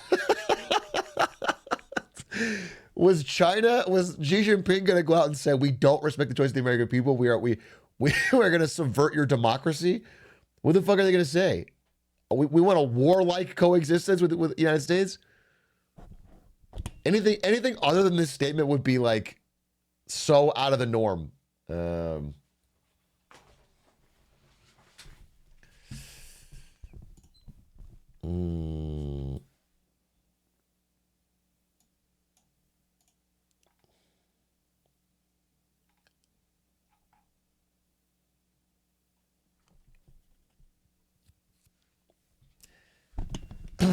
He respects Trump. We will once again have a dialogue with adverse countries again now that our president isn't a potato. I understand that is a position that some people take. I think we got to wait and see here, buddy. Let's pump our brakes. Let's give it a watch. Okay? I'll tell you that no, I'm not making fun of the guy. I'll tell you that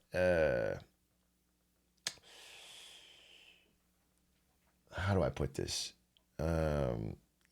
Even as a Trump fan, you may admit he's got a soft spot for flattery. Okay? He's got a soft spot for flattery. And in the past, he often walks out of these meetings with the leaders really not pushing back much on the things they want. China's relative strength compared to the United States was highest in 2019. COVID set them back, but 2019 they were actually really, really, really shockingly close economically, and I think Xi Jinping played that little tit for tat trade war with Trump pretty well. So I would just keep an eye open. I'm not convinced that he is gonna. I think he is like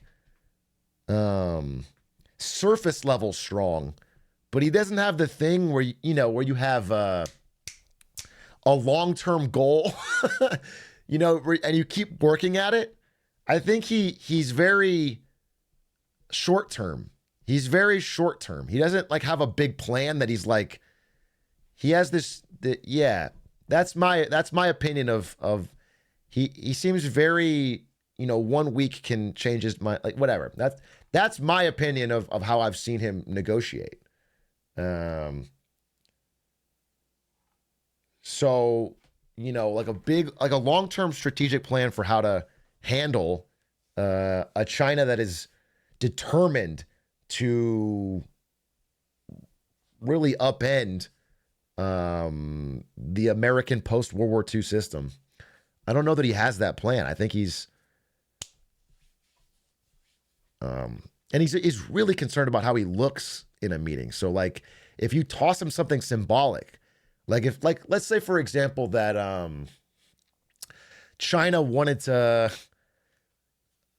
occupy a military port in North Africa or something. If they wanted to set up a military port there, okay? And they were taxing soybeans or tariffing American soybeans.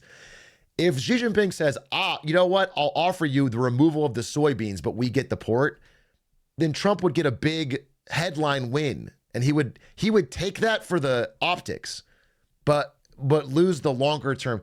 That's how I saw him negotiate, which is like he was he's more concerned with getting something that looks good, something that's he's very concerned about optics. So that's my thought on how he did it the first time, but we'll see. I certainly don't talk about Joe Biden like he's the world's greatest negotiator. You know what bothers me more though is that I think Trump just really doesn't see the advantages of having allies. He just doesn't seem to give a shit that America has this incredible, really, power over Europe. He doesn't seem to care. He doesn't. And like we're gonna miss that when it's gone. I promise you. Once Europe realizes they no longer have a friend in America and they can't rely on them, they're gonna just go. They're gonna reopen ties with Russia to get energy, and they're gonna start trading a lot with China, and then they're gonna realize we don't fucking need America. That honestly, it's gonna happen because once you have China for manufacturing and Russia for energy, you don't actually need. What do we give them? We give them Facebook. We give them Facebook. We give them Google. We give them that is what they get out of. We give them iPhone, but like they'll get Huawei phones, bro. There's like a real strategic advantage that Europe is willing to bend over backwards for recently to help America, and they're gonna wake up to they don't need it. And then we're going to not have Europe in our corner, and it's going to be like alone. It's going to be alone.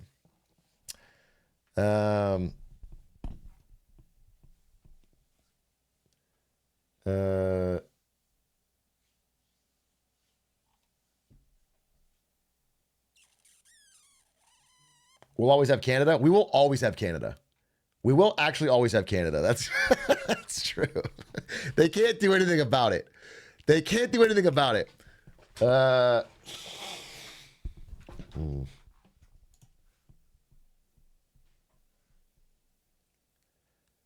what I've heard in Europe, they do the yeah, but they're realizing I mean, I was reading about this all this morning, but Europe is realizing it doesn't make any sense now that especially now that Trump's in power and it doesn't care to maintain it. The one thing has been the U.S. is kind of covering their backs militarily. They get to not spend as much on defense, and then America covers their backs militarily, and so they can spend that money on social programs.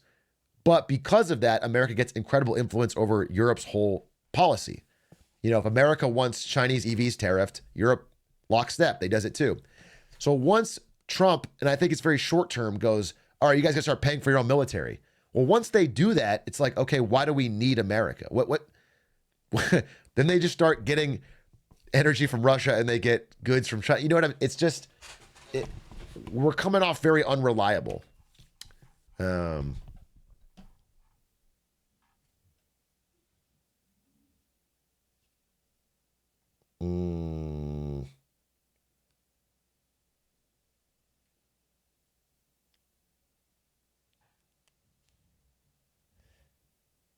Can you watch House today? I will watch House today, I believe. I'll watch House in like 15 minutes, maybe. They're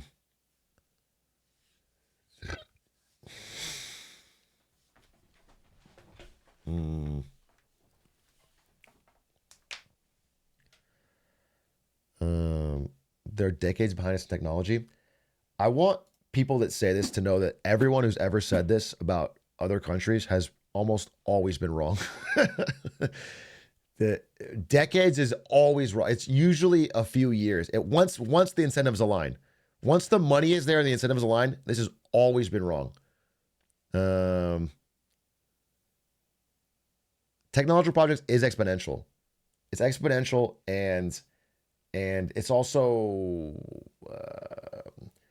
barriers to keep secrets in are very porous. Things filter out.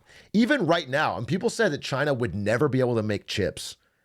And the way they're going after it is crazy. They're catching up so fast. They're still behind Taiwan, don't get me wrong, but they're catching up so fast. And they're doing insane things. Like, dude, what did I just see? TSMC engineers.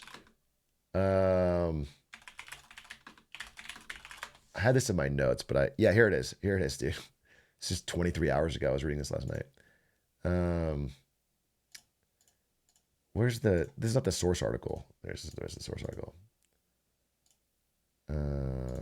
Dude, what the fuck? It's a French, whatever. Huawei is offering 3x salaries to TSMC engineers. They're going around to people that work in Taiwan and they're offering to triple their salary, and they're just tossing money at it, and they're going to get the secrets, bro. Whether through theft, whether through paying more, and then once they can make it, then it's gonna be a game changer.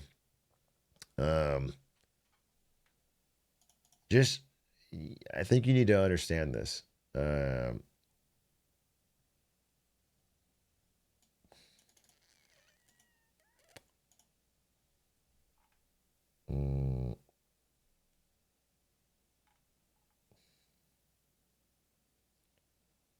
What's this? What's so special about chips? We have Lay's. Halo 2 Infinite's new Halo. Wait, I'm sorry, what? This is a gaming question, but it's worth talking about. Halo Infinite's new Halo 2 armor bundle costs $26. Do you guys remember when horse armor was $2 and the internet rioted? Do you remember? We're cooked.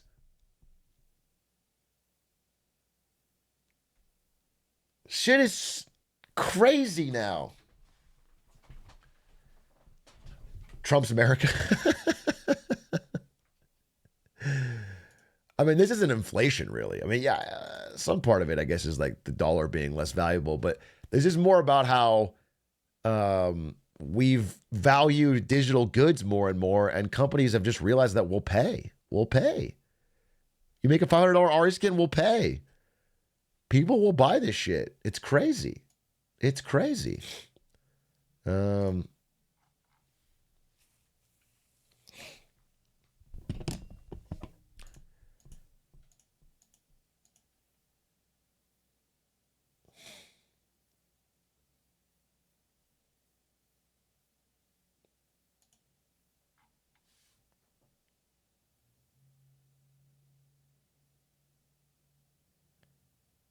I wish I was dismissive. I think, yeah, being dismissive of Chinese tech has been a losing play. I'll just say that.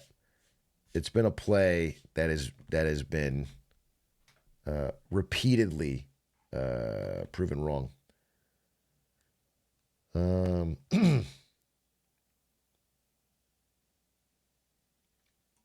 What's this?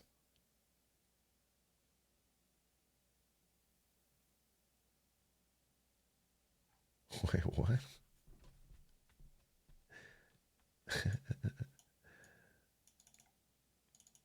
Bernie and his puritanical supporters are what cost us this election.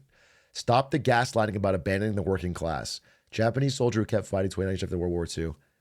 Oh. Yeah, I mean, I don't think Bernie was an impact in this election.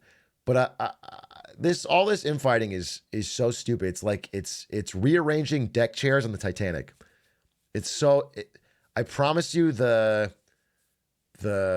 Gaza protest vote, the Bernie support, all that stuff was not why this election was lost, bro. It's all so small on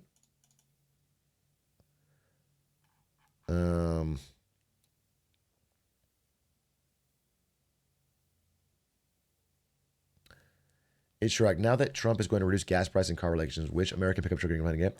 Yeah, dude. Once he drill baby drills, I'm gonna get the fucking. What I want to do is I want to mix a Hummer with a truck. I want a Hummer truck. I want almost like picture this. It's a Hummer, and then a Hummer on top of that Hummer. So the back Hummer acts like the truck bed. It's 3 Hummers stacked to where a Trummer. Yeah.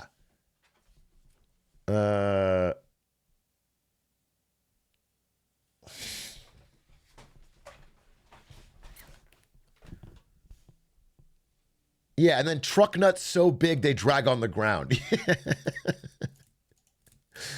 Yeah, exactly. It's 2 lanes wide. That'd be fucking awesome. And then everyone will know that I'm cool when I drive around.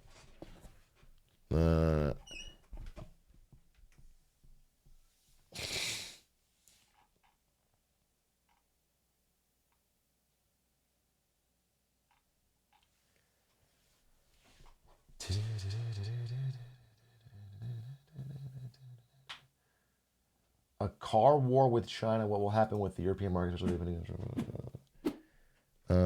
Germany's going into a recession. I mean, Germany's in a recession, actually. They're the one you don't have to say going into. They're in a recession right now. And it's bad. What's funny is what the German car companies are doing is they're trying to build in China because they can't make it cheaply in Germany because of the high energy costs.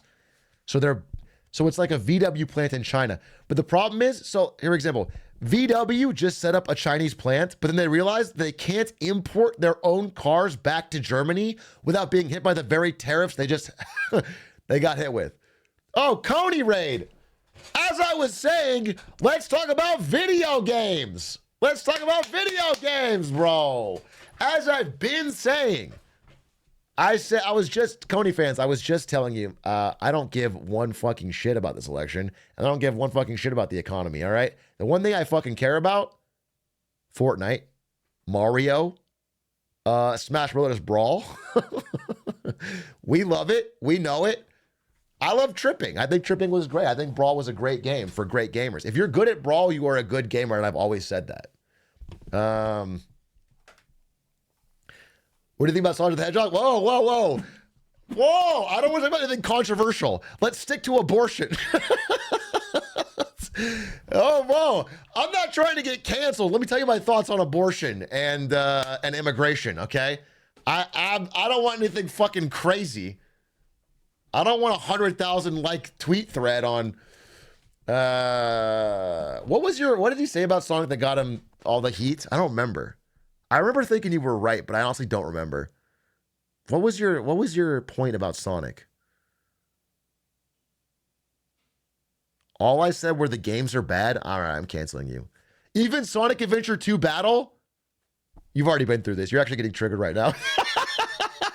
You're actually getting triggered. You're actually getting so mad at me for saying this, but I don't remember. I thought Sonic Adventure 2 Battle's great. Can I call you right now? Can I call you right now, Coney? Because I actually want to hear. I'm sure you have some thoughts. Play it again, it's ass. That's crazy of you to say.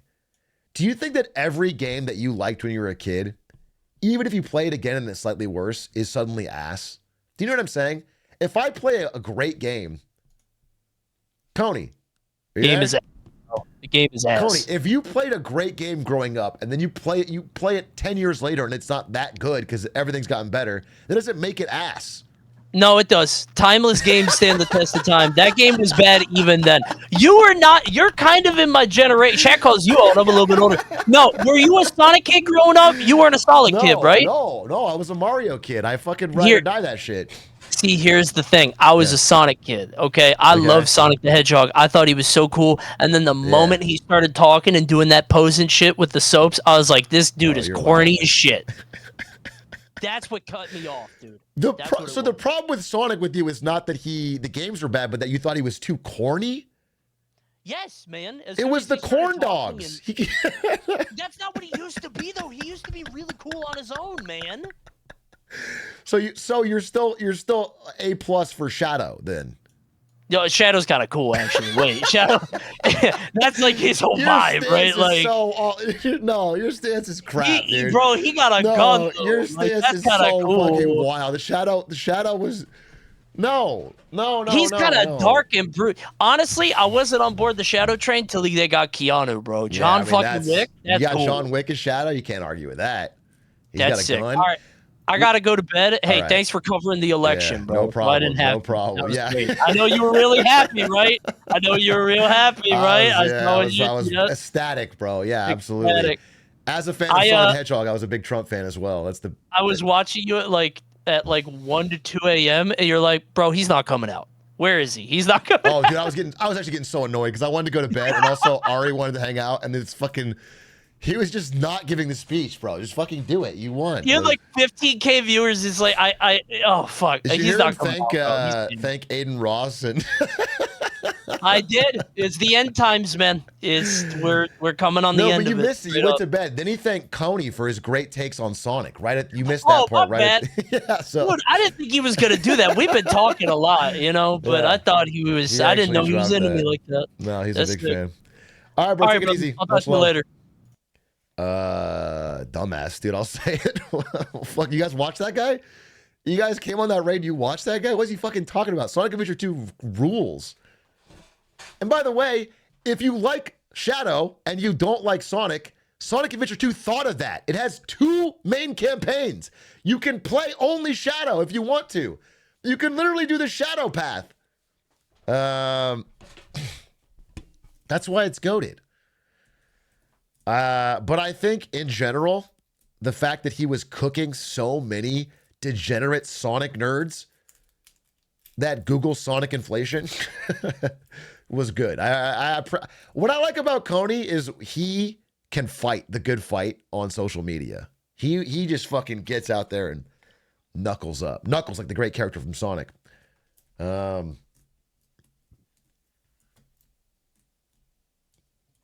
But I think his better take, it wasn't Sonic, it was, he had a good take on Bluey adults. He had a good take on Bluey adults. I think that was really where he hit his stride. That was where he hit his stride. That being said, I'm an adult.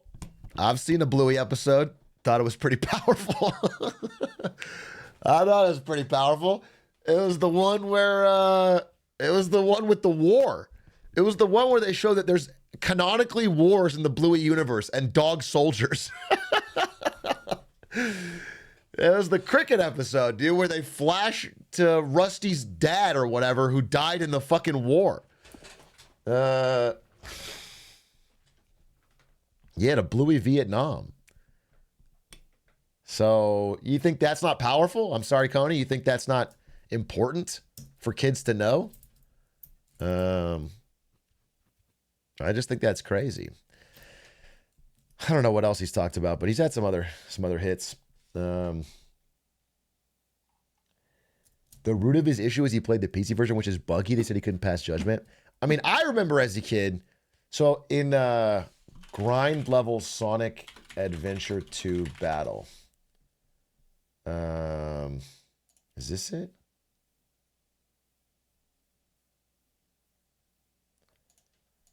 Sonic Adventure 2 battle grind multiplayer race.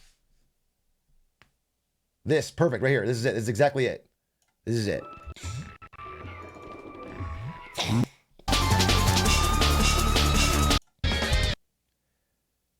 Okay. I remember I would play this level. Well, I I had friends that we like to race. We play this game in multiplayer a lot.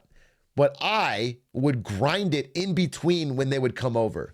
So I would set up with 2 controllers, I would plug it in, and then I would practice this thing where right here, no, wait. Right here, no, it's not actually not here, sorry, I'm sorry, a little early. It's right here. So right here, if you got full speed going down that hallway, you can jump off and dash forward and then just free fall all the way down, and if you land on the same rail, you'll keep going. It was so badass, and I practiced the shit out of it.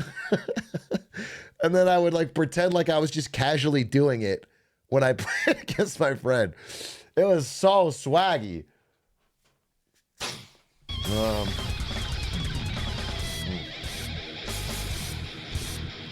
Like you just be falling and falling and falling and falling and falling. Oh, he's doing it right now. He's not really doing the good one, but that was the idea. And he'd land right here and then get it. It was so sick. So I was a sweat? Yeah, I guess I was a sweat. I'm sorry. I pushed the meta forward. I'm sorry. I'm sorry if we were talking about this. Have you seen that the German government is going in flames right now and no confidence vote in January if he passes in March votes? Yeah, I have seen this, and I am going to talk about it, but it's the same larger theme, right? But Germany particularly bad. Germany's, again, when people start feeling poorer or that things are getting worse economically, there is nothing else that matters, bro. And it's happening in Germany, and they are getting fucking furious, and it really sucks that a party like the AfD is going to be the one that benefits. But whoever's not in power is going to get a fucking massive swing, and it's going to be the AfD. Definitely, I like that Germany always times their economic recessions to when we're about to have global war-like tensions. I'm glad that Germany has timed their biggest economic crisis in 30 years to when there's rising tensions globally. But Germany lives for this shit, dude. They fucking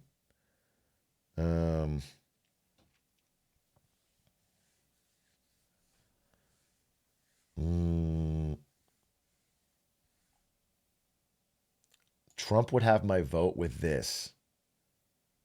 Trump singing KSI's song from the screen to the ring to the pen to the king. That would get your vote. Well, he doesn't need your vote anymore. I want you to know that it's already happened. What does Lena Khan do now? My hope is she runs, or gets involved politically in some way. She's got a lot of fans. I hope she runs a 5K. Yeah. I hope she runs a 5K. I mean, look, she has two options, right?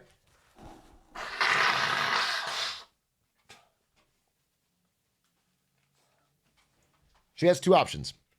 Ones are she is has a deep knowledge of the FTC and antitrust, so she can take a massive payout from Google to get some kind of random executive job at Google and cash out and be rich. She can absolutely do that. Or if she does care about what she's doing politically, she has an easy access to get involved, senator, House of Representatives, something like that, to get involved as a representative. So I think, the chat got frozen. What the fuck? Chat got, right when I sneezed, the chat got frozen or blew my nose? How do I fix this? Deactivate? Refresh? Or she could work for Marketing Monday. That's the third option. The third option is that I could hire her for Marketing Monday, and we could have like a little Dr. Battle segment where she pops in and goes, Antitrust Tuesdays or what, and we put her on the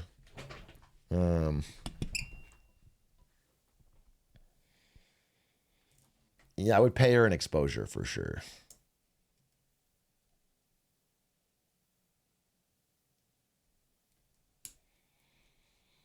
She starts her Razzle Khan rap career.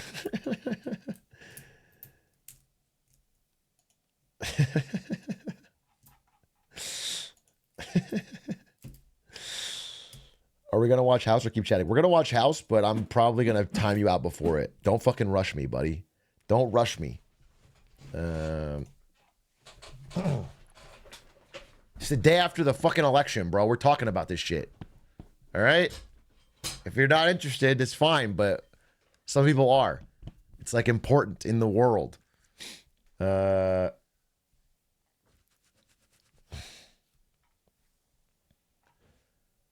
is this? Cow dance? No, I don't want to watch fucking Razzle Khan again, dude. No. That was so yesterday. Bro, y'all still care about that election shit?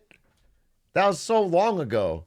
It's like the Trump assassination where we talked about it for like a day and everyone moved on. It was 3 days news. Do you think Elon will get sued for buying votes? Honestly, Elon, as much as I find the guy to be pretty insufferable, especially lately, has an uncanny ability to bet it all on black, to bet everything he's got on black, and then it hits black. Elon has an uncanny ability to fucking put that all on black, and it hits. And he did it. He bet everything. I mean, had Kamala won this election, he would have been so cooked. But he bet it all on black, and so you gotta see that.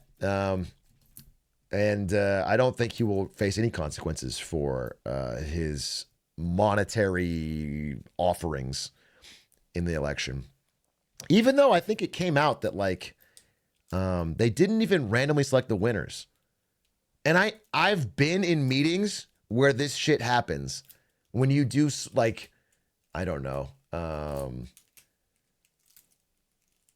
Let me give you an example. Let's say you're giving away a free GPU, right?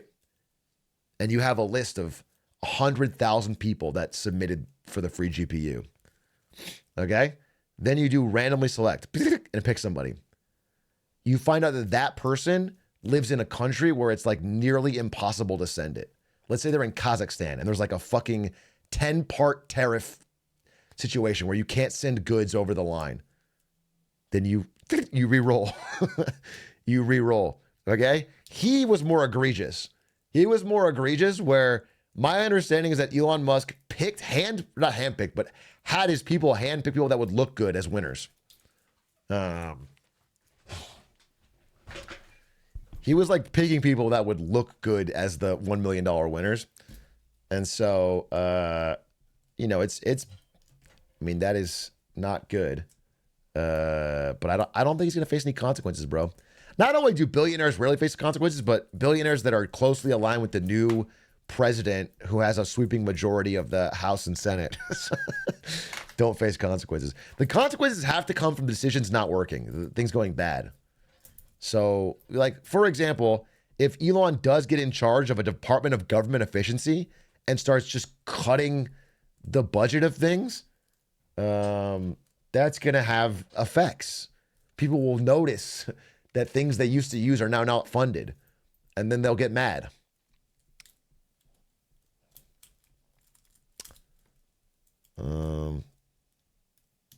But we'll see. We also see, like, the one major thing you might have learned from the first presidency is that even people that agree with Trump ideologically, have a tough time getting along with him and working together. He's tough to work with. Like Mike Pence did not change his beliefs at all, but he doesn't want to work with Trump. So it's possible that Elon and Trump don't get along as easily as they thought. We'll see.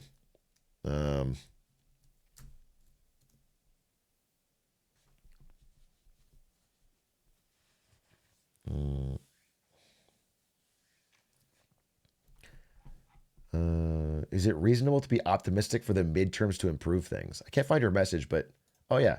Yes, of course. Of course. Of course. That is my core point. My core point is that it's 100% reasonable to be optimistic. It's very normal that if the things go badly, like if the decisions they make don't work, people will want change. That is my core thesis. And you're going to hear from some doomers that think it's impossible, but I think they're ill aware of history.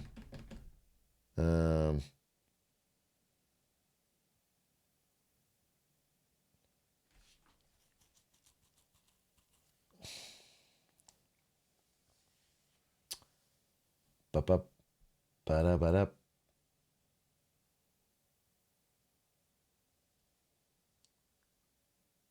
The lower turnout, more informed electorate midterms and special elections every year. Okay. Yeah, it'll be good. Do you think Elon will get Middle East money for Grok?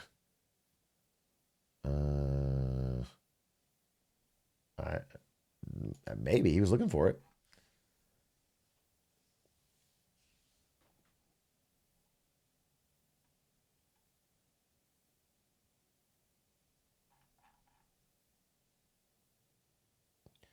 What do you think of this food review I did for Spanish class?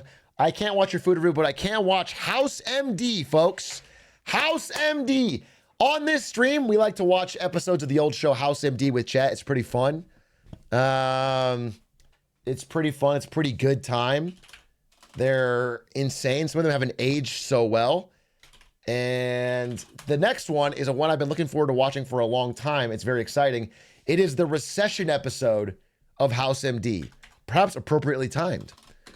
It is the episode that aired during the Great Recession, the housing crisis in America in 2008. And it is called Recession Proof. And we're going to watch it right now.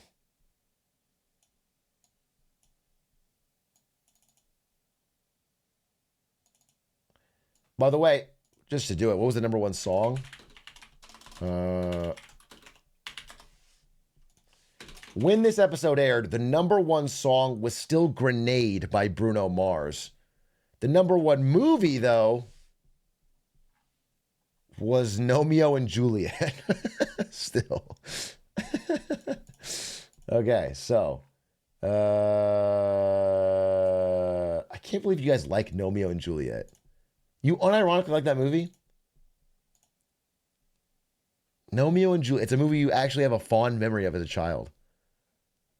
Maybe I just missed it. It looks... I don't think my tastes are refined, okay? I like a lot of dumb movies when I was a kid too, but I can't... Like, if I was a kid, would I want to watch this? I don't know. It looks...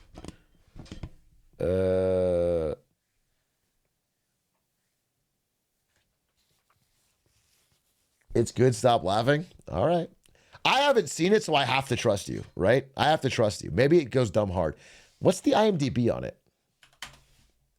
Is it like pretty well received? The IMDb on Romeo and Juliet is Shakespeare at his best. This movie was cute, fun, and action-packed. My family and I laughed a lot. We were dancing in our seats. I think what makes this movie so cute is the majority of the characters are garden gnomes, but come to life. Yeah, we know. That's not what, that's just the fucking, that's what it is. That's not why it's so, I enjoyed all the characters. I thought they all did a great job, but I do have my favorites. Romeo was very adventurous and ready to accept the challenge. Juliet was attractive. And a brave, tough little cookie. What are we talking about here? This is the #1 review on IMDb. The #1 review. Her father, Lord Redbrick, voiced by Michael Caine, is overprotective. He reminds me of my father. Finally, Nanette the Frog brought a lot of humor to this movie. I thought it was hilarious. I particularly liked her red lips and long eyelashes. I can't recommend this movie to kids 5 and up because it does have a few violent scenes. So if you want to laugh and listen to good music at the same time, you must see this one. Oh. I just realized, reviewed by Nyasia Bell, age 7.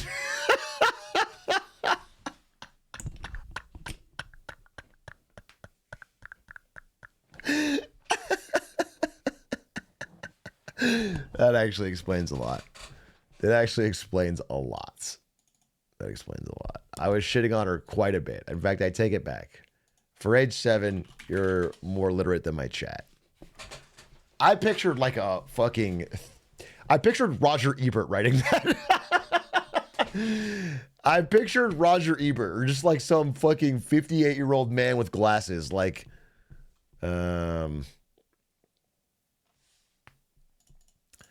Okay.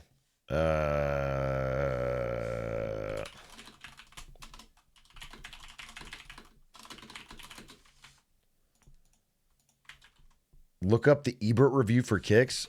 Roger Ebert's Romeo and Juliet. He didn't review it. He reviewed Sherlock Gnomes, and he reviewed Romeo and Juliet, but he never reviewed Romeo and Juliet. A tragedy. We lost a real opportunity. That's powerful stuff. What was the point score? 5.9 out of 10. That's actually not bad. That's actually not bad. 5.9 out of 10 is not that bad. The movie's probably fine then. The movie's probably fine. I'm not trying to be a hater here, but I'm not going to watch it. Okay. Without further ado, let's turn the light off.